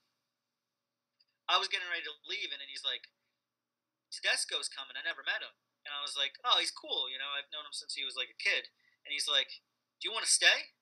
Like, you know him. And I'm like, you know what I mean? Like, I know, like, at that point, I knew Brody. Brody's like, you know, he's can handle himself with whatever. But, like, he was like, it'd be easier. You know, why don't you just hang out longer? So I ended up staying a real long time. I don't remember how many days it was. It was over a week. And, but now they're real close friends. So, like, Chris always goes up there. But, yeah, Chris was his, I went to Mexico City with Javier for X Fighters, and Tedesco was Brody's mechanic. Was he? Yeah. Well, so then during the final, I mechanic for both of them, or whatever the semifinals. I mechanic for both. Like just went to the floor. You know what I mean? Because Chris was shooting photos. You know, and obviously he's much better spot for him. When I went, Robbie Marshall got Chris so drunk that like he was just sick the rest of the time we were there, and he drank something called Scorpion Bowls. I don't know exactly what they are, but yeah, no, all those guys are pretty cool. I mean, but like I said, like when we're working on the foam pit, like when he was setting up the foam pit, or when we're hanging out with his dad and stuff, Brody's like a very talkative person. So like, I guess it's just like you said, like you knew Brody, you knew how to talk to him, you knew things to ask him and whatever. But I don't remember what the point of the whole thing we were saying was. But was that I said that he doesn't talk very much, and you said that you thought he did. Yeah, I guess you gotta have to like. We're dirt bike riders. If you find another one that knows everything that you're into, you can like nerd out with. Yo, like, I've literally had this long theory of something, and then he just goes, "Yeah, pretty much." or no, and I'm like, all right, that was it. You don't have more on this subject, okay? Cool. He's like, no, I agree completely. No, yeah. That was it. I was like, that's it. He goes, yeah, pretty much. Funny. Oh, fuck. All right. Yo, I need to go to sleep. So what do we hit 3 hours yet? No, because we started 10 minutes late, so we're 20 minutes off. But so I was going to be the champion of the longest podcast. Longest podcast. You didn't draw more. How many live people have we had, Nick? I saw 4 at the max. Danny G. Wayne's still talking to us. I think he's pissed because we ignored him. Who is? He has a lot of questions. He says, well, I look wasted. Carson sent him an autograph. Hey, when is On the Pipe 7 going to ship? He wants to know that. It already shipped. It's shipped. And then he wants to know why is it Chasing the Storm 2 in the Instagrammies, Clint? Is there one coming out this year? No, it's already out. Yes, it already came out. Because I had to Google it. How long ago? It already came out a couple of months ago. I never even saw anything about it. I could read questions for the next 20 minutes from Danny D. Wayne. Damn, he's going to be so pissed. He's a super fan. You better send him a plaque. I know. You know? Yo, I got old FMX Send him a plaque. Huh? Send him a plaque. Do you know what I don't know if you have the we'll see if you have the FMX knowledge to know this. Did you ever see chapter 2 or chapter 3, the movie from No Fear? Is it the freestyle one or the MX one? The FMX one that's like the guy is like, there's like a skit where the guy has long hair and he's like in a trailer and his girlfriend is like leaving him or something, and he's like sending in a sponsor video to No Fear, and it's like the video is like, as you can see from my trophy, and he has one trophy. Like, my heart is up. I vaguely remember it, but I don't remember it well enough to probably even tell you who that was. They set it up with a bunch of like crash footage, and it was like his sponsor me tape was just him eating shit, like people backflipping and stuff. They just made it all him. So he's like, but he had his one trophy, and he would hold it up, and he's like, as you can see from my trophy, I'm on my way. So that's my FMX East plaque that I'll carry around with me for like all the time now. I'm gonna put on a chain like Gaps Grills. Yeah. What's up with that? When's Gaps and Grills 2 coming out? Yeah, it's not. I lost enough money on the original one. You need to put the Waffle House song with the video on YouTube. Go off. I feel like I don't need to do that. It'll be all cultural appropriation and all kinds of shit, and then I'll be good. They'll get you hype. That'll get me hated even more. You'll have street credit. Yeah, right. Then I'll be hated by California FMXers and street dudes. Well, California FMXers don't know anything about Waffle House, so you know. It's true. Well, they didn't hate me for that. They just hate me for other stuff. Jump appropriation. I think I'm gonna when this podcast ends, I think I'm gonna upload it. Do it. What? Waffling? Don't do that. Seriously, please don't. I won't, but what? Good. Don't do it. What a. I should actually film a video part of myself, and I'll use that song. Do it. That's fine. Yo, the lyrics to that are good, and the cadence of all the words match the hustlin' song. Like if all the words, the syllables and everything of all the words are like super close to the words of the actual song. Yeah, so it'll probably get flagged on YouTube. Yo, it may for being the other. It may. The beat, I'm sure we stole the beat, so it's probably that exact beat. I think you should I think you should put it up. You seem a little embarrassed about it. I don't think you should be. Yeah, I don't like that video. There was too much. Extend it. There was too much talking on it. It wasn't supposed to be like that, and it turned into more talking than it was riding. And yeah. Why don't you do a director's cut? Director's cut. Maybe it'll just be fucking. Cut the whole movie down to what you like. Yeah, it'll be 15 minutes. That's fine. I'm fine with that. It's not a bad idea. Just use the whole Waffle song though, because that's fantastic. We really like I'm not even joking. We really all like Waffle House. Like everybody from New Jersey. Oh, believe me. We get.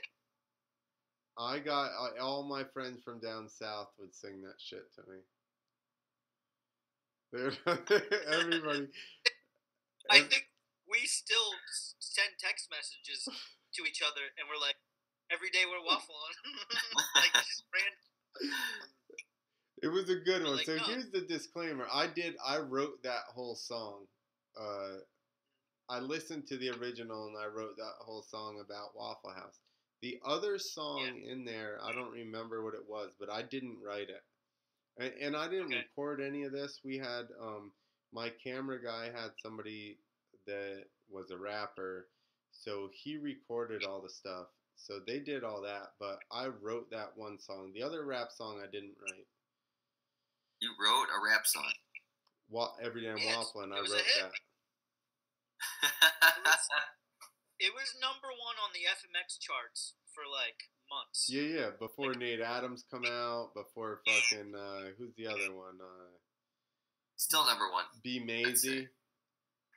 I don't know. I think I if they had a record, we need to have B Maisie on and play him Every Day I'm Waffling. Wait, who? B Maisie. Oh, B Maisie. We need Did to you have. interview him yet? No, I have no contacts with him at all. Like I don't. I guess I'd reach out through Instagram or something. But I think that would be awesome, and we'll play him Every Day I'm Waffling. See what he thinks. I like that song. I mean, it's because everybody from New Jersey like loves Waffle House, and we don't have one. Right. So like, it's like if anybody goes down south, I get if I'm talking to anybody and they're like, "You're going down to Georgia, are you going to Waffle House?" Like literally, that's all they ask. It's pretty funny. So that's not even my favorite part about that video. My favorite part about that video are the menus. Yeah. Turn it on and I can't say. Put the menus on. All of the menus are phone messages I was left. Oh yeah? Yes. So put them on. Leave the menu. All the menus are different. There's got to be 20 phone messages on there from Michael Gravett, Steve Wagner, random people from my life. Like there's a ton of just phone messages on all the menus. Wow, that's awesome. So that's actually my favorite part about that video. That's awesome. I save, well, back in the day it was answering machine messages. I have ones from like Bubba, and he's like, you can hear him. It's like 7 o'clock in the morning. He's doing a bong rip, and then he takes a breath and he coughs and then he talks in the phone. I got a whole bunch of them from like random people from the crusty days that I like. I never thought about putting them in the menu, but that's pretty cool. Yeah. Do you have one of those? Yeah, now I gotta find a DVD player so I can watch this. Yo, you guys would trip out if you knew how many hard copies I have of both of those videos. I still have like 300 or 400 of mine. Yeah, that's. Dude, I straight up stole my copy from Dino. Who? He crashed at my house. I go, you got Gaps and Grills? This is mine. I keep it. And then I hit it. And then he forgot. No, probably same thing. I bet I got 400 or 500, maybe more, between the two of them. Like it didn't matter after I ordered extra after because the Moto Pimps video sold like close to 5,000 copies. So like after a while, I bought an extra 1,000 just to have to give away because it kind of paid for itself. Yeah. But yeah, they were like, when you buy them in quantity, they were only like 99 cents a piece anyway. So, but I bought the machine just recently. I have a business partner that does monster truck stuff, and he's part of the reality show that we're doing too.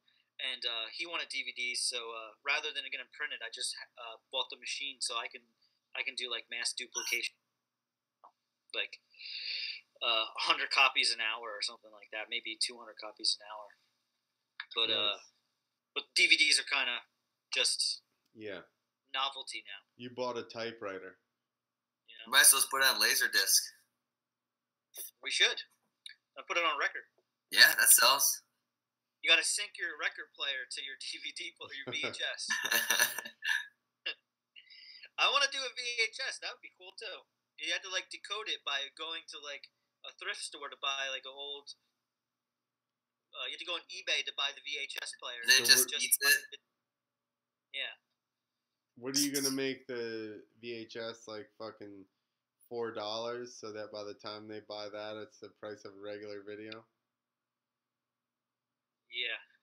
Yeah, you hype it. It's $100. I remember my last VHS I had Steel Roots was my last VHS. Last one that got eaten. And my fucking VHS player just ate it. And I had watched it a million times since I was little, and I just demolished that thing. Like, it killed it. That was the best. Like, Steel Roots was a badass video.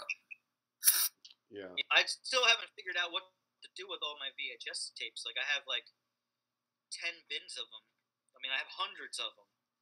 But, like, they're all, like, nobody has them. So it's like, that's the history of FMX, basically. You know what I mean? Yo, you gotta start uploading them so that way they can be like, you can't monetize this because it's somebody else's stuff. Yeah, at least people could see it. Because, like, I wanted to do, like, Deegan Says, like I told you, the first Metal Militia video, not many people have ever heard of it, you know? Like, it has the most retarded skits ever with, like, Brian Deegan or Larry Linkoggle, like, bungee jumping off of a bridge, and then, like, he crashes and his hair's all messed up, and he's like, don't worry, my girlfriend's, stylist sponsors me. And, like, hair, and like, Deegan's like, dude, is your hair okay? And he's like, I think it's a little weeded, but I'm all right. And then, like, they get run down by somebody in a car, like, Deegan and him as, like, bros are like, look at those guys, and they, like, run them down. They run. Is one of those videos when that dude takes him to Hawaii? And he has, like, the minivan, like, the dude paid for their trip to go, and all they did was ruin it for him? That was No Respect. Oh, okay. That was fucking, it was funny, but it was similar to that. That was Deegan. Oh, it was Linkoggle was in that, and then Flying Hawaiian was riding a KX 500 doing Supermans. And there's a whole bunch of videos like that are, like, obscure. Like, oh yeah, Jay Spicer made a video called Eargasm, and it was like riding in the Warped Tour and concerts. And I bought it and I watched it one time because I'm not really into, like, concerts, so it's not my thing. But I bought it because it's the video. And just recently, he's like, I think you have the only copy that anybody ever bought of that video. He's like, I never met anybody that bought that. He's like, I don't even have a copy of that, and I made it. Yeah. So that's pretty funny. Hey, let's we gotta end it, but let's end it with Waffle, and you can put the sound on that because I own that shit. Fuck them. Let's do it. Right now it says, where do freestylers go to eat on the road, day or night? I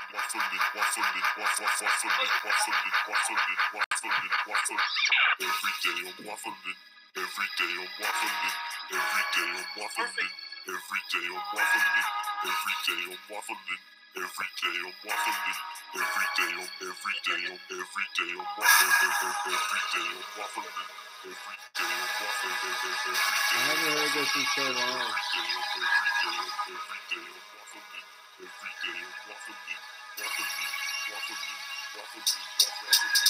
What the fuck you think is the shit? Well, it's Waffle House. 7:45 a.m. and rip your fucking louse. The bacon's wide, the bacon's long, the bacon's fat. They keep me coming back, but they keep me coming back. I'm into eggs this morning.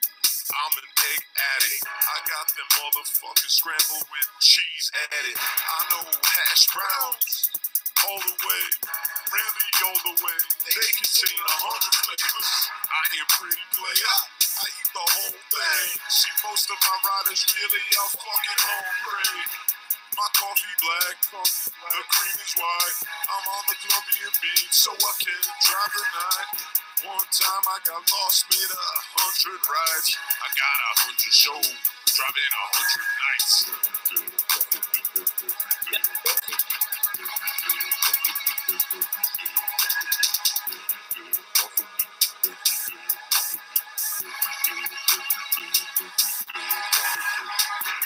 drive cars, but my man's hard.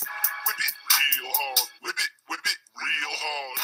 My order's large, whip it real hard, whip it real hard. I still get my waffle with chocolate and whipped cream. I'm on my hungry shit, still ordering them sausages. Major league discount because Kyle's bitching. The scavenger just bitching because he's never finished. I eat them hash browns to fill up rooms in my mansion. They flying over Pacific to do executions. Triple A, about that, don't be holding back. So player order that, and you'll be running back. Mo combos, Mo stoves, Mo sweet tea, Mo coke.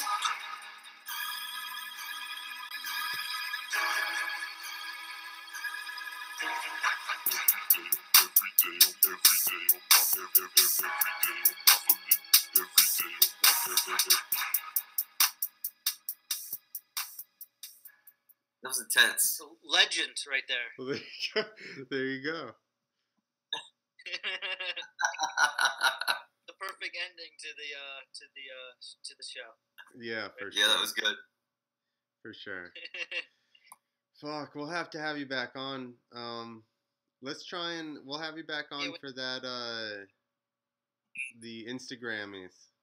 We probably get you to vote. Well, you already voted on there, but if you got any more input, yeah, like Chasing the Storm 2, I didn't even realize that came out. We'll add that.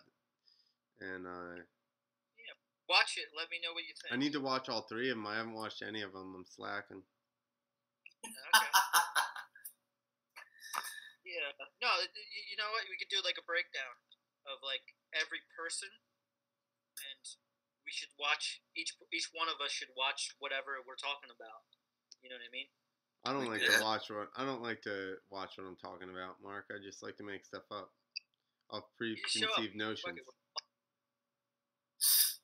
Just from preconceived notions, I just like to go off that.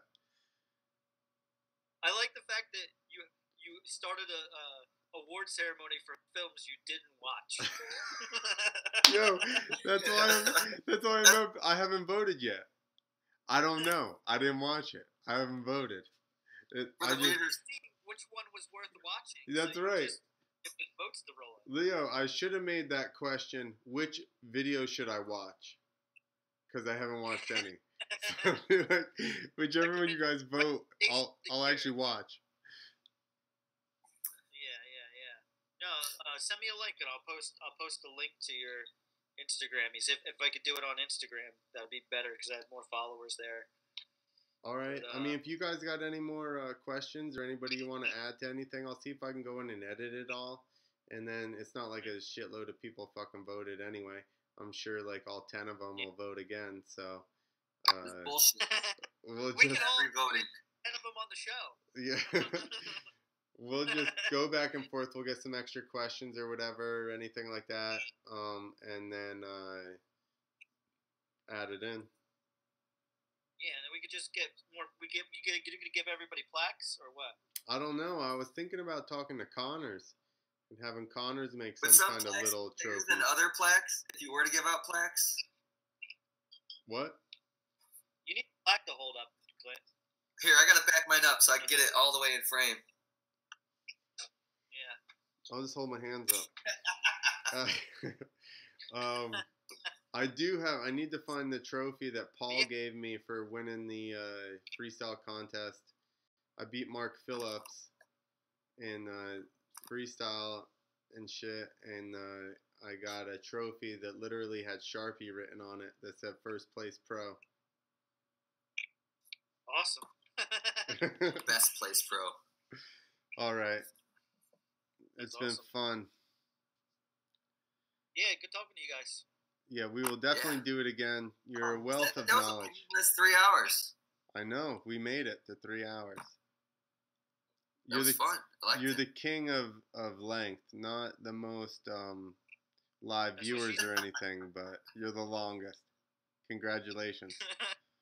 Give it time. The longest. There you go. You're the longest we've ever had, Mark. Yeah, I get the "That's What She Said" award. That's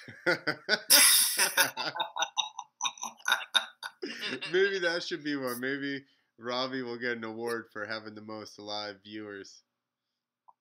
Do it for your show. Yeah. It should be like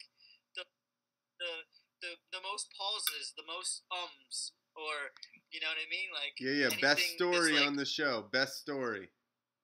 Yeah. Laugh out loud moment for 10 people. Yeah. Well, it'll be like best quad rider. The only one we had. He was the best. John Gutier. He's the best. He won.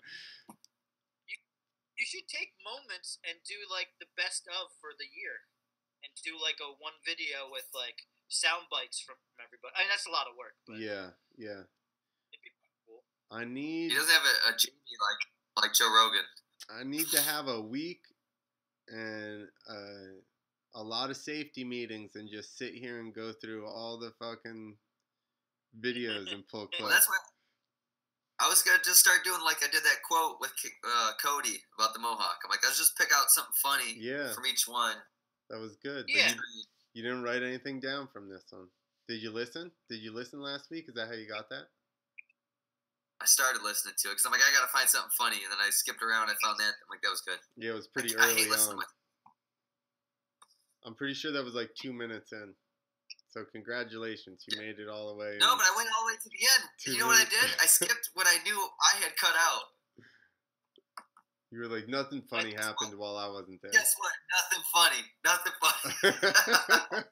I already downloaded a couple of them to have shout outs for me, so you'll see a compilation of that soon. All right, that's fine. All right. We're down. Yo, let's try and collaborate on some shit. And yeah.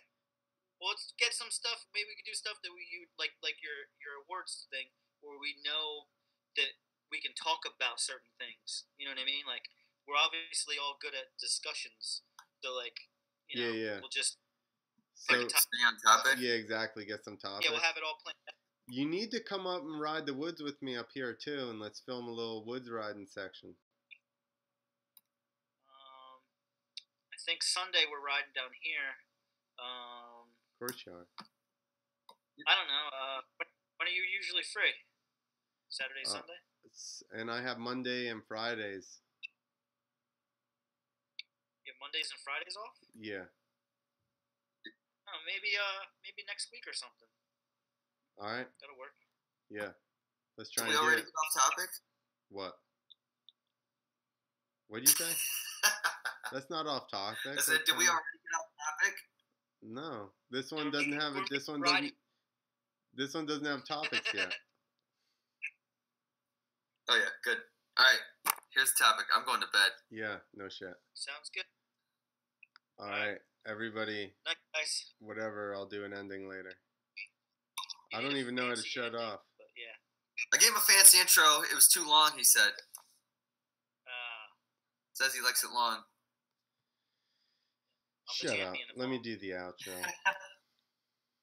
All right. Later, guys. Good night, Later, guys. guys. Peace. All right, everybody. Thanks for listening. Subscribe. And like I said, I'll post the link to the voting. It may change, but I'll still post it up. And you guys go and vote for us. Later.